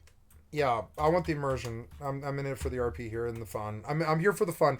And to me, that's the RP and like feeling like I'm kind of immersed in the world. I don't care. Whatever. Die, bat.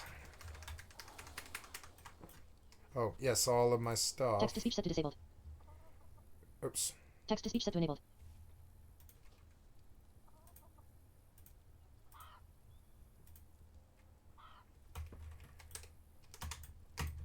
You receive loot. And we'll Primal get beast into claw. why throughout this video.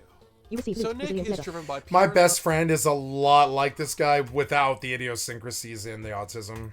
I mean, I wouldn't even say he's autistic at all. Not at all. I think he's nerdy. Oh, yeah, how's this going? Uh-oh. Oh, God. So, yeah, take me to... Back to... This one. Warp drive active. Oh, you feared me, yeah? Okay. Die now. You receive loot. Exceptional pelt. You receive loot. Primal beast claws 2. You receive loot. Resilient leather X2. You receive loot. Resilient leather.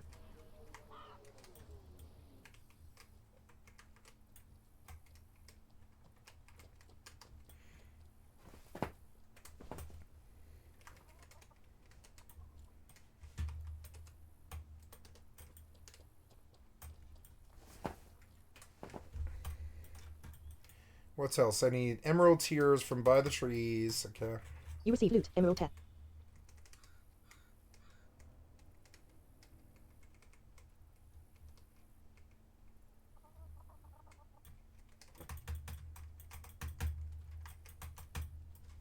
You receive loot. Emerald tear.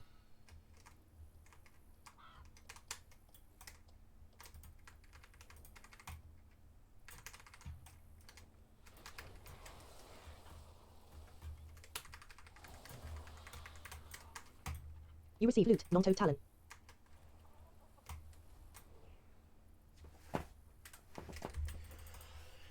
love and dedication You to receive video loot. games Resilient and leather math. X2. He's willing to go to such lengths to basically tear them apart and apply mathematical equations and such to them. I actually dislike these sort of personalities. I think they take away the mystery and the replayability of a lot of games.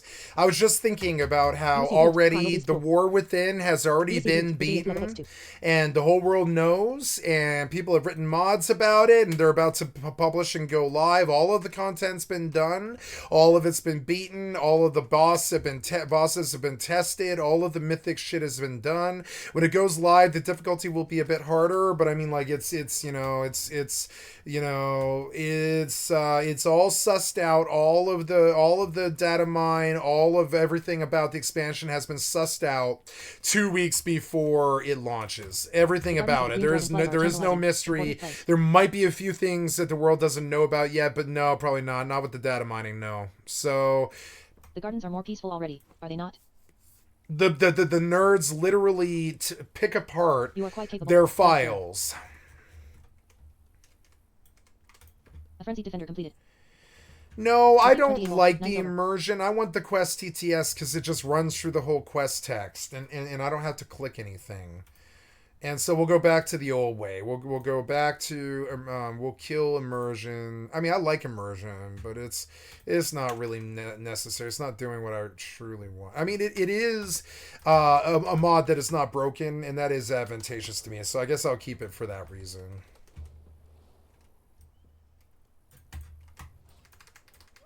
What's that? Oh, Emerald Grief carrying Emerald Tears. Okay. You receive loot. Exceptional pelt. You receive loot. Primal Beast Claw. I need, you receive loot. Resilient leather and it's for games that aren't even that good. Yeah, but that aren't just even that so good. You know, this obsession and passion for video games Nick has is not entirely positive. In fact, it also affected Nick in a very negative way that not many people would even think about. You receive loot. Primal Beast Claw. You receive loot. Resilient leather. Did I mention I don't like height? Some artisan's metal has coalesced from your new knowledge. You receive item. Artisan's metal X5. In the vast majority of video games, you're usually dodging obstacles. You know, enemies, pits, spikes, whatever gets in your way counts as an obstacle. But what makes gaming so fun is that they're easy to spot, and you usually know what is the danger to be avoided in a game. But video games are fictitious. Most of what happens in the games stay in the games. Nobody tries to apply anything we learned in Bing Bing Wahoo to real life. Our boy Nick played video games so much, as he grew up, he gained phobias over various different things in real life that he learned to avoid in games, as he thought they would harm him in the real world. He has a laundry list of strange phobias and fears. And people like this, the fear is their motivator, I think. It's kind of crazy. I had an ex-girlfriend who was like this. She was terrified of everything. And I was like, I'm sorry, but there's some snakes and some rattlesnakes But really, the fear is the mind killer. It's entirely in your own head, fear of things. And she was like kind of scared of drugs. She was kind of scared of me falling asleep in my sleep. You receive loot, non-toad talon. You receive loot, resilient leather X2. You receive loot, emerald tear.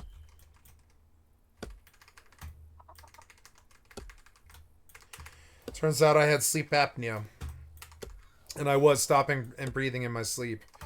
You know, and I use a sleep apnea machine every night until I lose the last, like, 100 pounds. Because, like I'll fall asleep and never wake up again. It's kind of crazy. That's my greatest dream, actually, to just fall asleep and not wake up again. That would be an okay end to it all. It's not like I desire it. I'm saying that I'm okay with it. I don't desire it. I just would be okay with it. It would be an okay way to go. And honestly, sometimes I think about not using the sleep apnea machine, but I've got a family right now. I won't always have a family, so. I'll be the last There's one so much left. potential to be explored. Have you collected some of the emerald tears in the garden? These are beautiful examples, skycat.live. Now let's see what we can do. Emerald tears, there's so much potential to be explored. Receive 28 gold, 9 silver. As the dreamer, Isira has immense power over the emerald dream. I guess since she died, we haven't really had a dreamer. Oh, I see. It's just slow. I'm sorry. So I want to fast. That's one of the reasons that it was annoying me. But no, the display. Oh, the scale. Yeah, we get the scale bigger. Quest gossip options. Scale's bigger. Global scale should be bigger. Meet frame strata should be full screen dialogue and dynamic offset. But I want you to do how fast the speech text is. Yeah, there you go. There's so much potential to be explored.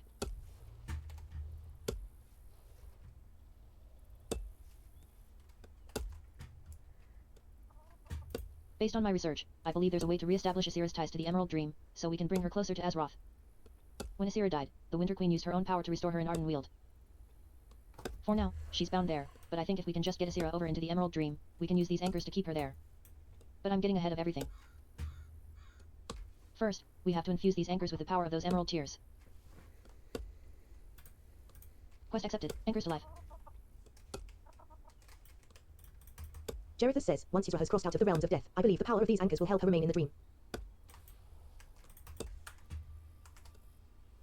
Turn the sound off of Mortal. Rymic says, but the dreamer is dead, my friend. How do you plan to bring her back?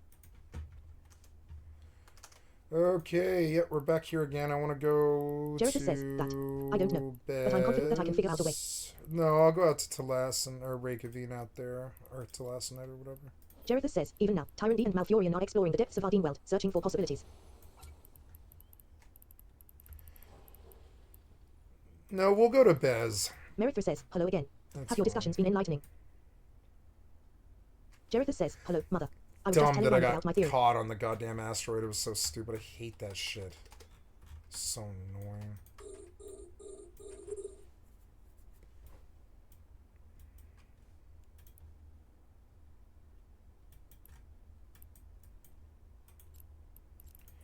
Need you to approach. What are we doing here? Approach. You got me stuck in an asteroid again.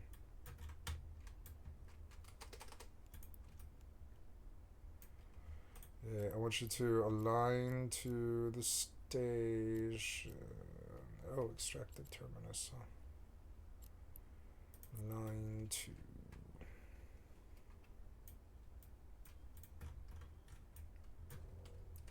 There we go. Okay, commence mining. Take a look at the D-scan. I see an epithel. It's a transport. Okay. 7 graywood. I'm just gonna move along the wall in a concentric circle.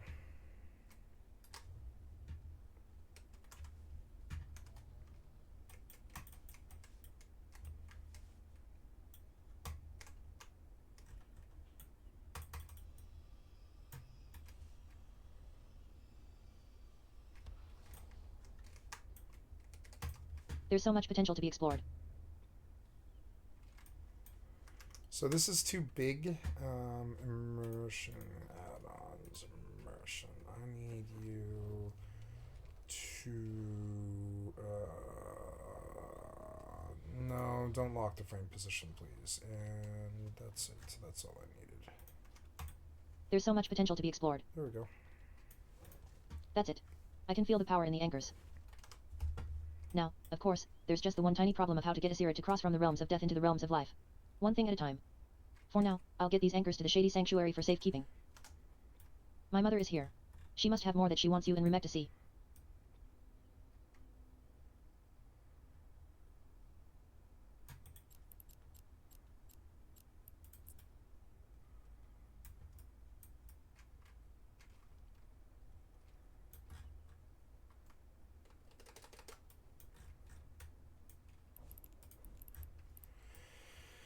Okay, let's see what we can get. Anchors to life completed. Received 2 gold, 80 silver. Somnikus has been melancholy and agitated since the death of his son. Rymix says, I have learned much here. Though we have all endured loss, I cannot imagine what I would feel were something like that to happen to Jerry thus. Merithra says, that is... Go with Rumek to the Isle, and see if there's anything we can do. Somnikus suspects that the Primalists are on the verge of another attack. I fear that he may do something rash. Do not worry. Because of your help with the Emerald Oath Stone, you can cross the barrier easily. Quest accepted, to Somnikus. We're going to go over some of them right now. Jerithus says, I think my theory will One work, of the most but a significant sacrifice is required for it to succeed. I have not found a way around it. troubling of his phobias was his fear of blue water. He had played many games where water automatically... Yeah, blue water is death. Yeah, most of the time blue water is death. Like full-blown blue water. In most games back in the day, it was death. It was like, you know, don't touch the water, you're going to drown. You're incompetent, you can't swim, and you have all this crazy armor on. Don't fall in the water. And growing up, he thought it was the same thing in real life. So anywhere with any kind of water, he would attempt to avoid. I mean, it kind of is. You know, it kind of is like that in real life. A lot of humans avoid water just because a lot of humans are like min-maxers in their logic. You know, they're like Romulan or whatever. Or, well, not Romulan, but, you know, like Spock or whatever. They're like logic-based. I am far too old for her to be worrying about me. And so a lot of humans, they know that if they just boil down the common denominator, water, out of their lives, they'll never drown. And many humans are like this. I bet probably 60% of the people on the planet are like that. They'll never drown. They'll never go in water, I bet. Marithra needn't worry about me. I'm fine. My son's death. I'm fine. I mean, we are tree beings. We are not ocean beings. I suspect primalists will try to invade these lands again. We're primates. I doubt they'll attack the ancient bow directly. We like trees and they know we defeat them. And standing around and foraging. See those rocks over there? Those off-color, slightly smelly rocks? I hear something moving underneath them. Perhaps primalists are lurking nearby. Could you investigate? Squash whatever you find. Okay. Quest accepted. The Jittering Rocks. Rymix says, I know it can be quite exhausting work to defend such an important locale. And often, we Draconids and Dragonspawn get very little thanks for our dedication. I wish to bestow some of my own appreciation to the guards here in Ancient Bow. Sonic, here, offer them these gifts from me, as a sign of friendship. I hope my heartfelt gesture properly expresses my gratitude.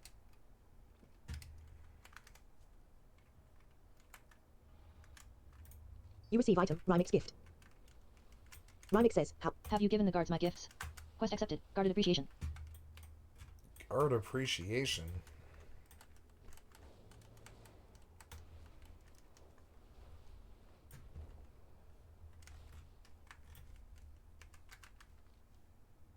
Oh, this is northeast of me? Oops. Now I have a whole bunch of campaign stuff opening up all over again, which is weird. Now I'm going to be on a quest grind for like 2 days. What time is it? It is 7:30.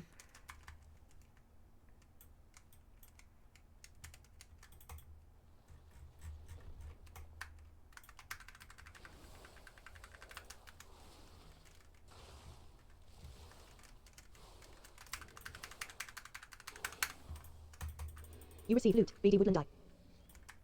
You receive loot, fluorescent fluids 2. You receive loot, adamant scales.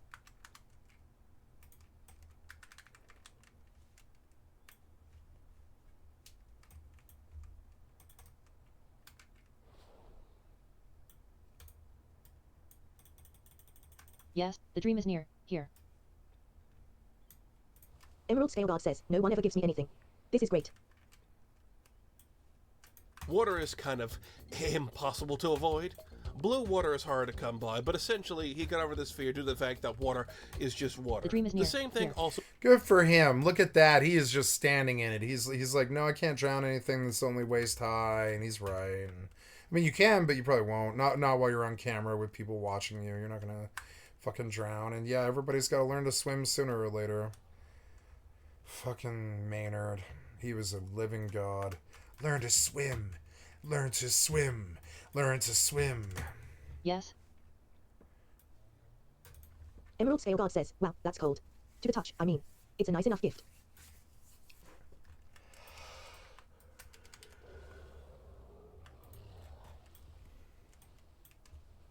Also happened with grass, as he equivalated grass with video game spikes. He thought if he fell on grass, it would kill him. Why? No, grass is usually safety. It's weird. That one's weird. That one's a weird idiosyncrasy that he got the wires crossed. The dream is near. Here. Asperger's. Emerald Scale God says, what's this for? Sometimes you get the wires crossed. Like for instance, when I was young, I used to pronounce S's with my nose, like it was nasal. So I would say like shnu. I can't even do it anymore. Instead of shoe, I would say shoe, shoe. And so, and I had to have a Kent State.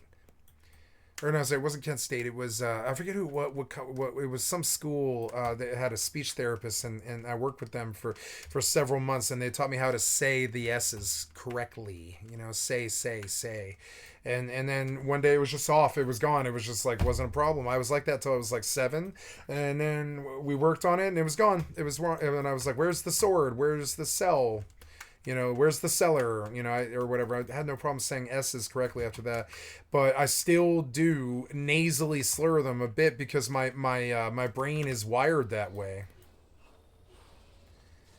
And I hate it. I hate that I sound like Napoleon Dynamite.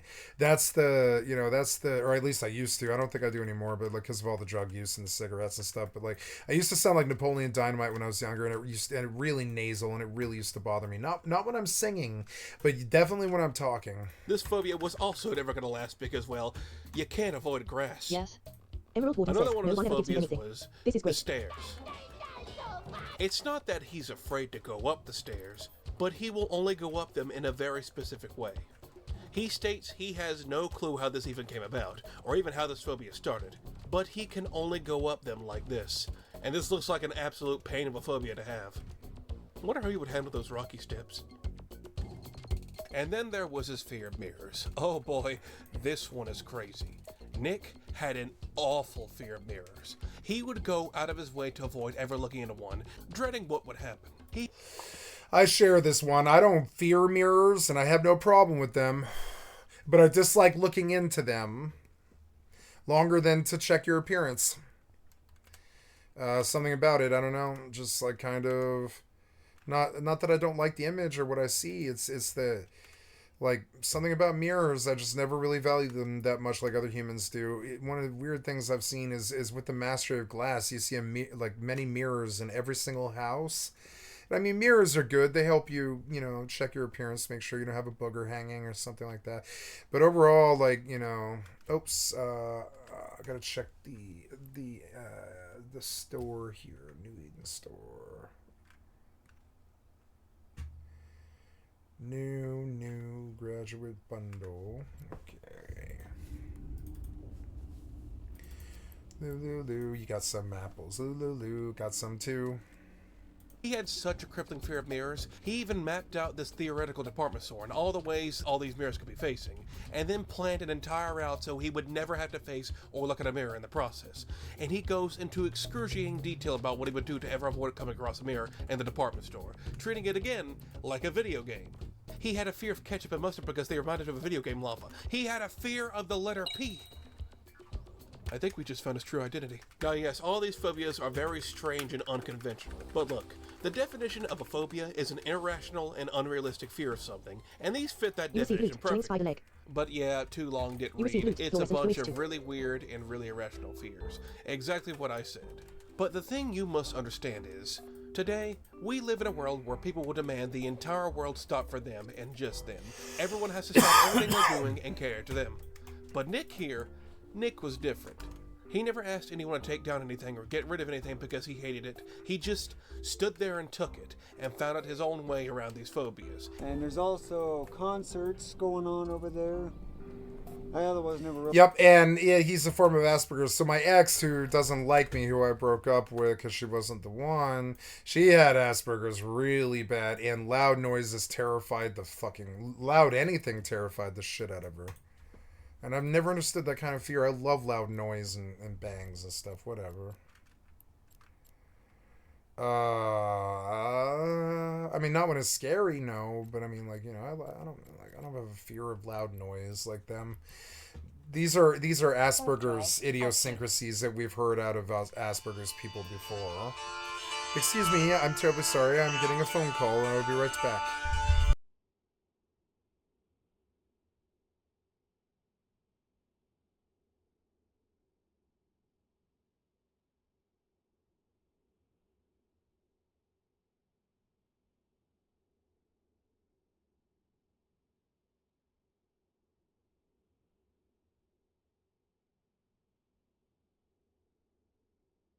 Docking permission requested.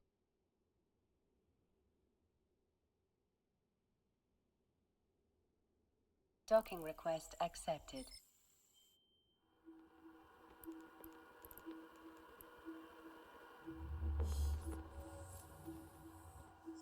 Okay, guys, I'm terribly sorry. I will have to take a 5-minute break here, so we will hand draw a little thing on MS Paint here. Where's my snipping tool? But where is Paint?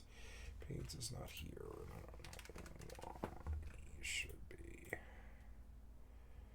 Yeah, you're on the taskbar. You're just... Oh, there. I must BRB. B...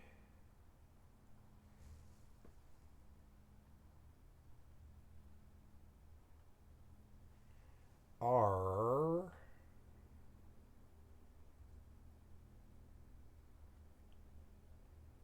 B B R B her 5 minutes. I must go bio. Gotta go to the bathroom, and my family has offered me some free food, so I'm going to go take the offer of the free food, which is what you should always do. I am going to be gone roughly... Sorry, I'm going to be gone roughly 5 to 7 minutes here. Terribly sorry. We'll be back. Oh, I gotta plug my headphones in while I'm gone, because they're starting to run out of battery, which is annoying. I'm gonna rubber band this cord so it can't go anywhere. There. Okay, sorry guys, I'll be right back. 5 minutes.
You are now away. AFK.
Oh my god, it looks good.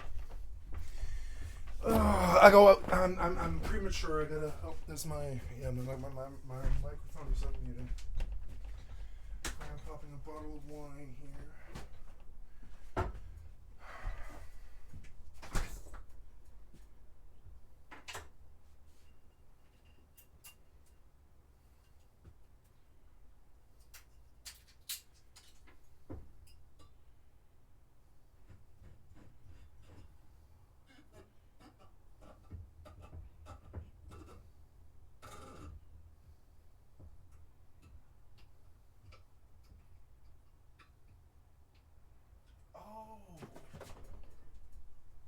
That's all it is.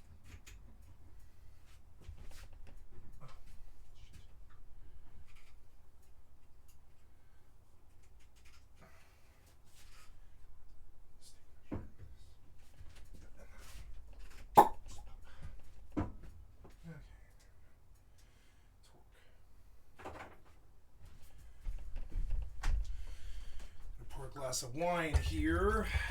Have have some Merlot with my dinner. Sorry for the delay, guys. Oh, I messed it up a little bit.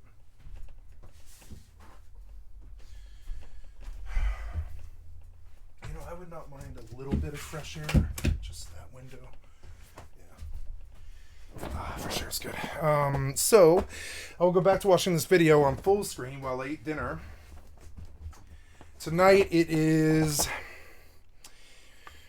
some kind of hatch chili poblano pepper egg concoction. I think they call it quiche. It's like a poblano quiche is what I'm having for dinner with a glass of wine.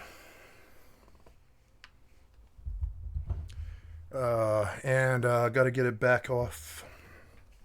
Oh, sorry, get it back on my in here. I shall pause to eat dinner, but it will not take long.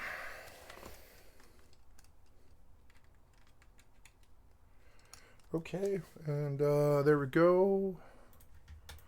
Really go to those because of one thing. N-O-I-S-E. N-O-I-S-E.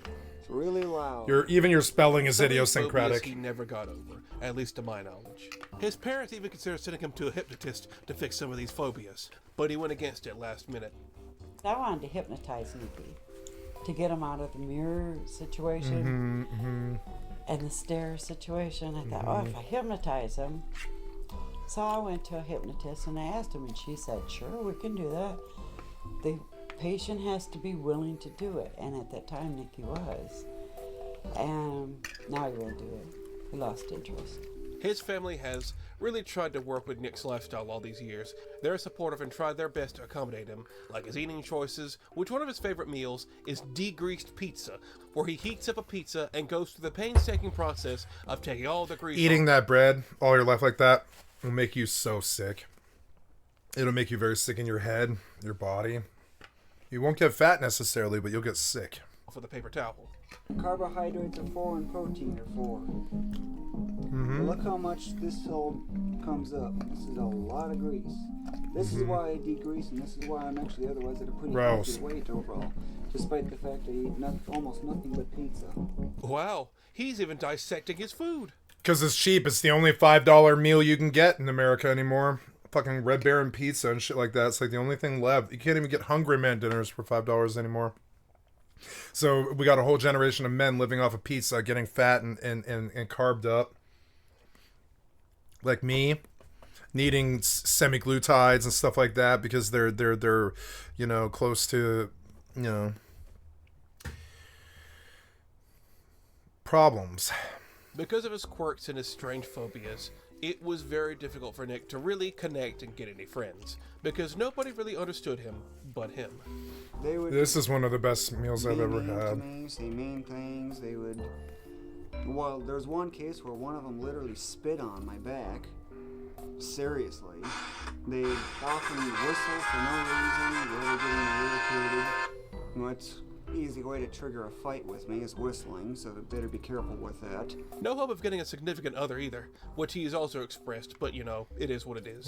So you have no romantic interest? That man would have no problem getting play. No problem at all. He's not fat. He's got a good heart. I think he probably has a good heart. I don't know this guy. Fucking do I know about it. Looks like he's got a good heart. Maybe he's psycho, but I don't know. And he would do fine. He would do absolutely fine. Women love this kind of thing. Dorks. Women love dorks like this. Nope, I have zero interest in that kind of stuff. Why is that? A lot of things. There's so many negatives on top of one another, on top of another. Like what? There's 4-digit negative for just getting married in a sense. It's so far into negative territory that it almost rivals robbing banks. Nick has no friends, nobody to connect with, and also lives in one of the US's least populated states. Finding anyone who he can relate with is pretty much impossible. While in real life, he was a weird loner. On the internet, he thrived. I got family in Yankton, North Dakota, and I wonder if it's there. Oh, gross. Look at this fucking Asmongold room. How do you pack into 5 feet like that? I mean, I do it myself, but I don't pack in like that. I do not condense old stuff and boxes into it or anything like that. Fuck that. I've got a nice, sturdy table about this long. It's almost like you can almost see it. It's like about this long. It's like a little bit longer. You can't do it on camera, right? But this table is not long. It's about the size of my chair. And that's it. There's some clutter over here because of a speaker and some remote controls. But other than that, that's it. This room is minimalist, empty. Otherwise, I'm very clean. And this would leave people on the web discovering the story of Alldayerrydaybaby. Hey, whatever blows your hair back. So Nick, in the early 2000s, will discover a way to get his frustration out and document his life. And using the power of Angel Fire, he created his own website, Alldayerrydaybaby. Most of the info in this video came from his very own website, as Nick himself did. I like that. I used to want to do stuff like this. I was like, I want to go to that website and make me a nice little, thing. And I'm like, why can't I do what they do? And I'll tell you why. Because it takes you away from the video games. I admire his ability to let this take him away from the video games. I pretty much threw away music. I threw away chess. I threw away being a drummer. I threw away being a singer. I threw away most of my love life, but not all of it. I threw away several careers. I just don't, if it takes me away from the gaming, then it's not worth it. I'm sorry. Maybe that's one of the reasons why I like the YouTube is it doesn't really take you away from anything, of himself. It's just absorbing information. It's not really, it doesn't require anything from you really. Wears his heart on his sleeve, except attention, which gives him an extra 500 max HP. On this website, he documents everything. His life, his interests, his fears, what he does Oh for my fun, god. his likes and dislikes. He put it all out Badass. to see. One thing I neglected to mention is on this website, Nick also documents almost every dream he has. He uses the website as a dream journal of sorts. Of course he does. Nick I hate OCD. He has some I weird hate fucking it. Dreams. Dreams involving video games, dreams where he travels to far off places, dreams where he's covered in mud. It's a trip reading through all the ones he's recorded. But he just doesn't record them. He also reviews and ranks them, categorizes them using mathematic formulas. He went above and beyond for this stuff. Meanwhile, if I were to record my dreams, I'd just put down in a text file, Gross. Mario, if he real. Going through the archives Mario, of this Angel Fired site from the early 2000s is not only nostalgic as hell, but also actually interesting. Even though I'm too grug-brained to understand the mathematic formulas, everything else is a sight for the eyes. Back in the early 2000s, when the internet was still really niche, still being on dial-up and all, there wasn't any one place really following certain individuals like there are now. Well, except for one place. Something Awful. So good. Something Awful being probably the first congregation of internet dwellers looking at weird people and weird things online, someone had happened across Nick's website, and was so perplexed by it, they had to share it with the rest of the site. It was originally meant to just clown on the guy and posted it to the company Goldmine part of the forums. When they shared the website, the people over on Something Awful were polarized. Some were amazed, some were impressed, some were disgusted, and some thought it was a joke. But all of them were definitely intrigued. They had just discovered an absolute oddity, and they weren't going to let him go. In fact, they decided to actively start following him and his endeavors. Now, if you think this is the part where they start screwing with Nick and making his life a living hell, you'd be surprisingly wrong. In fact, the opposite happened. Nick was such a weird and interesting guy, he became somewhat of a little micro-celebrity on Something Awful. Some flat out became obsessed with the guy and desperately That sounds like a fucking living nightmare fuel situation. Do not be a Bastion on Something Awful. You're gonna get Bukake Party targeting you. Don't fucking be a Bastion on Something Awful. I know, honestly, I know what happens. I had a friend. He was one of the four founders of Reddit and one of the four people on fucking Something Awful and Totse. He really liked Totse.com. All those fucking weird, Faces of Death websites and all that. Fucking your mother and all this. Motherless. And he got so demented on synthetic marijuana and, graphic warning coming. He shot his father in the face and then himself in the face a second later. And my best friend blames the synthetic weed, but I blame Totse. I think Tatse turned him into a soulless being who was willing to kill his family. I think all that imagery and all these nasty people on the internet, I think they have this terrible, terrible effect on people, and I have stayed away from it all of my life. I've never gone on a fucking forum like this. I just won't do it. Interview with them. To me, it's like the nether regions of the soul. They're okay to visit when you're young, when you're like 14 and impressionable, but not, you know, an adult yet. Who's required to do something with the information. You just absorb it. You understand that the world has people that go to tatse.com and you record the information in your head and you acknowledge it and you move on. Or you go to tatse.com, you spend 14 hours a day there, it warps your mind and changes your life and fucks you up. You end up doing too many drugs and leaving your job and killing your family. I swear to God, this stuff, the nasty stuff that you will see on this website by people that named Bukake Party posting, you know? And it's just weird, right? He's already under counseling, more than likely has no access to guns or weapons of mass destruction other than Ultima 6. What?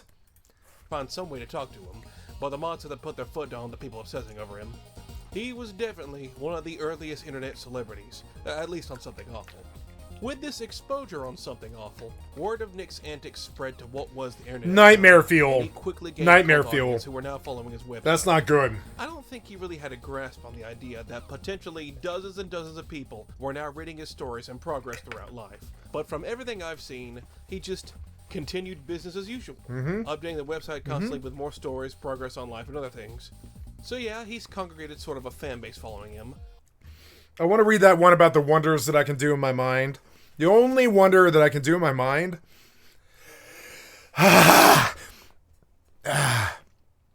is I can give myself an orgasm with my brain.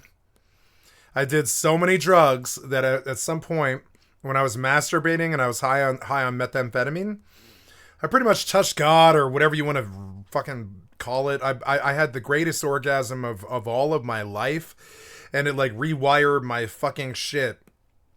So that I can visit that place now willingly. And I don't do so. I don't do so. I wasn't just high on methamphetamine. I was high on ecstasy too. And like I can go back to that place and give myself a fucking... It's not an orgasm, it's a dopamine rush. I can give myself a dopamine rush, and I don't do it because I can feel it unraveling my mind. Like in terms of like what it does in terms of chemically to my mind, I can feel that it is a terrible thing to do, and so I don't do it. A lot more. I do it when I want to like show people. I'm like, yeah, I kind of unlocked the secret of orgasm permanently, and I don't like it.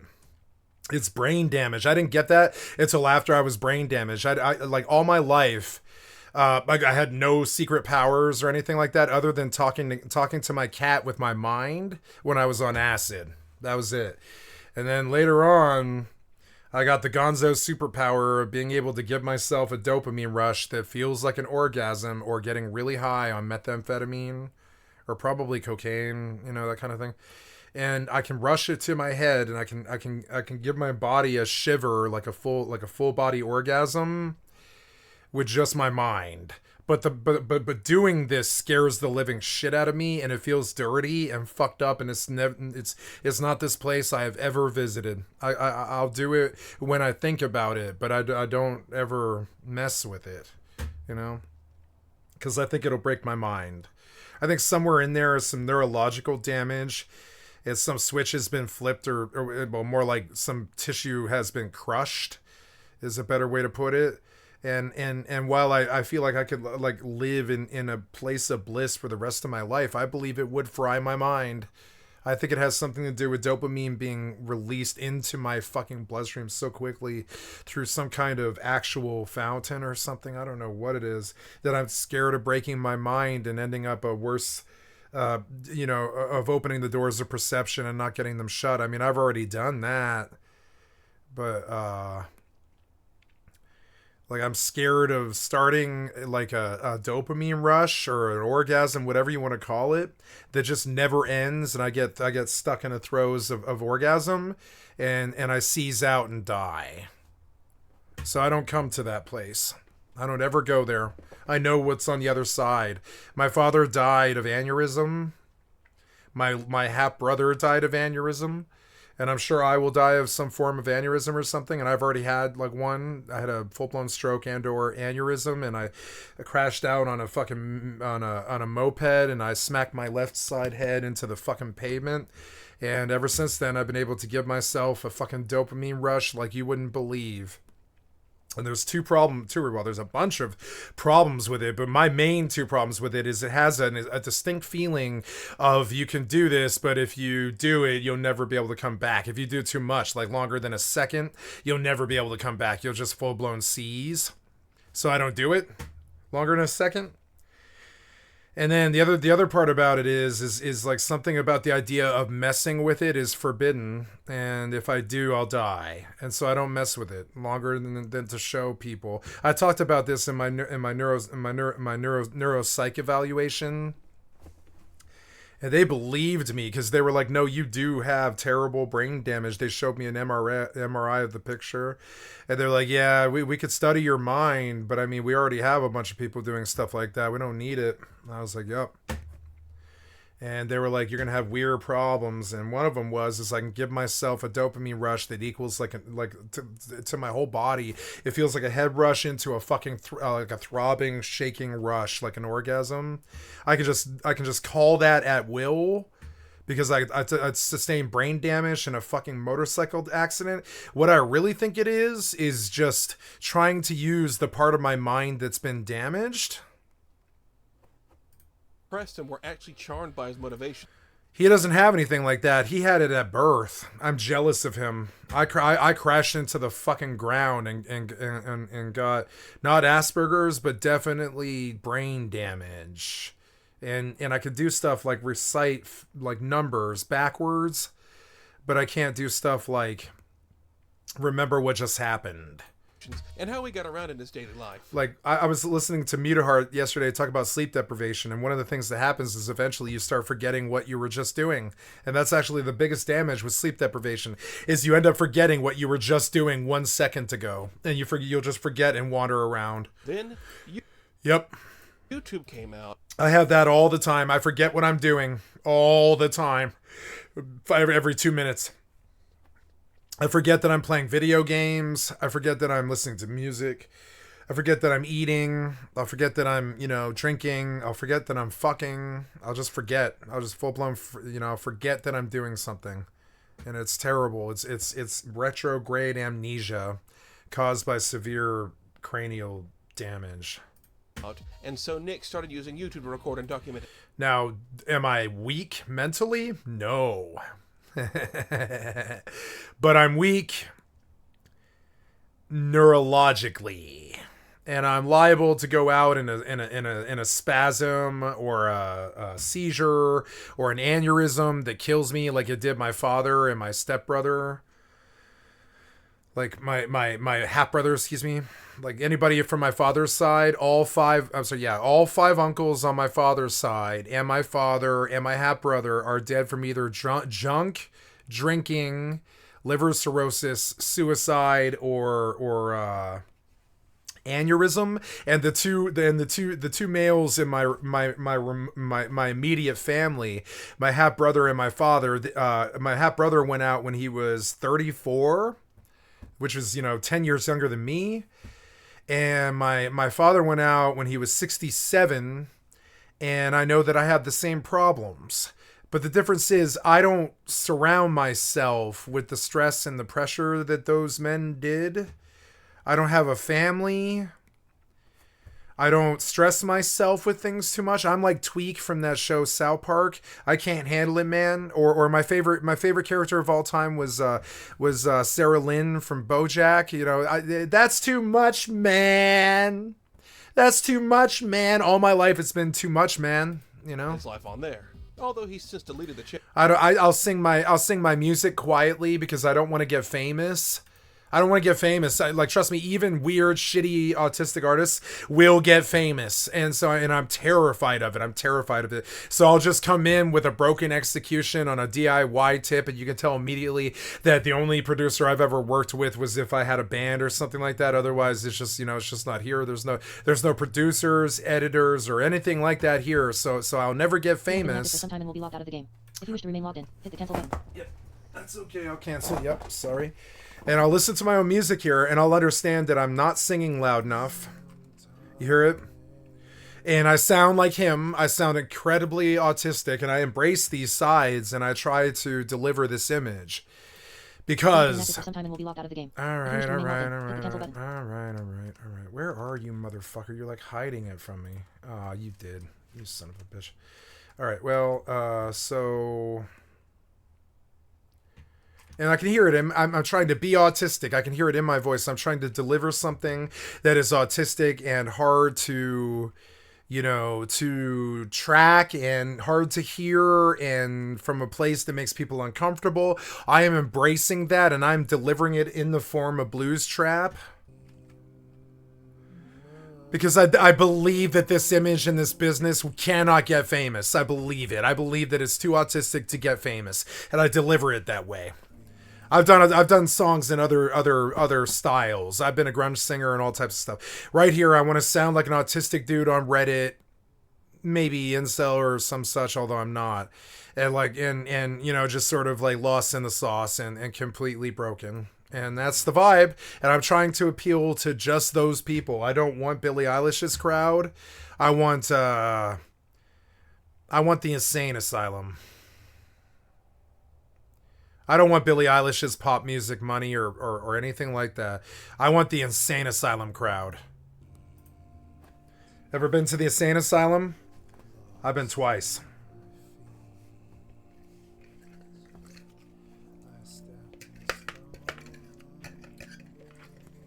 It sounds awkward, like an 8-year-old learning to sing.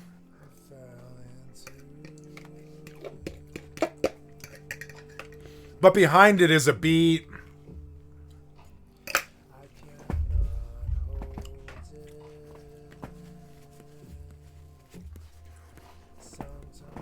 If they ever want me to sing it better, I will, but it'll always be broken on execution like this.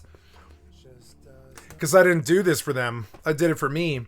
And I don't have very high standards, so you understand, like, I don't need this to be something special. I don't need it to be this groundbreaking produced thing that changes lives or anything like that. It's my own goddamn personal testimony to myself, the proof that I'm alive. I don't need the chat. I don't need the recognition or the money or the hits. I don't want it, honestly. I'll break it if I have to. I'll break it, like... I want our artistic license. Like this dude. He wants artistic license. I don't really blame him. Channel. Of course people have archived the videos. His life, his phobias, his dreams, and his math skills. Oh my god, I want that so fucking bad. That is such an awesome little fucking game. What is that thing called? And he's beating it too. Are interesting to read about, but does he have anything he wants to do with It's a genius game. These skills? Anything he'd like to apply them to help him in...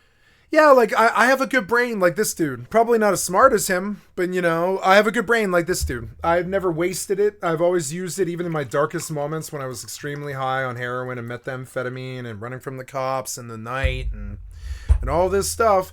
I was still using my brain at 110% goddamn efficiency, and I didn't get caught. I never saw jail because of it. I never really failed. Never really lost anything except the love of my life because of some rando. RNG is more of my enemy. In the future. Why, yes. Yes, he does. Yeah, I didn't like this stuff. If you ask me, the most interesting part about everything involving Lilia is what he calls his mind game. Is your mind game on point? Is your mind game on point? Because mine is. I live entirely in the mental like him. I can give myself little dragon flights like Molly Percocet. I can give myself little fucking dragon flights all the time if I want. In my own mind. Astral project and visit friends and stuff. You ever lived in the mind to the point where it was your body? I'd say that's about right. You see, Nick has played so many video games and spent so much time in them, he has ascended to a new level of video gaming. He has developed his very own video game Language inside of his mind. Yep. Whenever he's bored and not doing... I do this too. I play a little game of Hearthstone with just simple numbers. 1, 1, 2, 2, 3, 3, 4, 4, 5, 5, 6, 6, 7, 7. Never any higher than that. And I pit them. I pit one side against the other like Hearthstone, and I give them little Hearthstone abilities like Charge and Taunt. Now, I didn't make up that system. I think Magic the Gathering and Hearthstone did. But I can play a game of Hearthstone in my mind that will keep my gamer addict... You are no way. AFK. You know, my gamer addict brain happy. Even I've been in places like jail, I've had to use it. I will just like full blown begin to run a campaign of Hearthstone in my mind. I don't use Hearthstone ideals and numbers, or I was using numbers, yeah, but only the numbers really. I don't use their card things except for Charge. Charge is the only one I actually really believe in.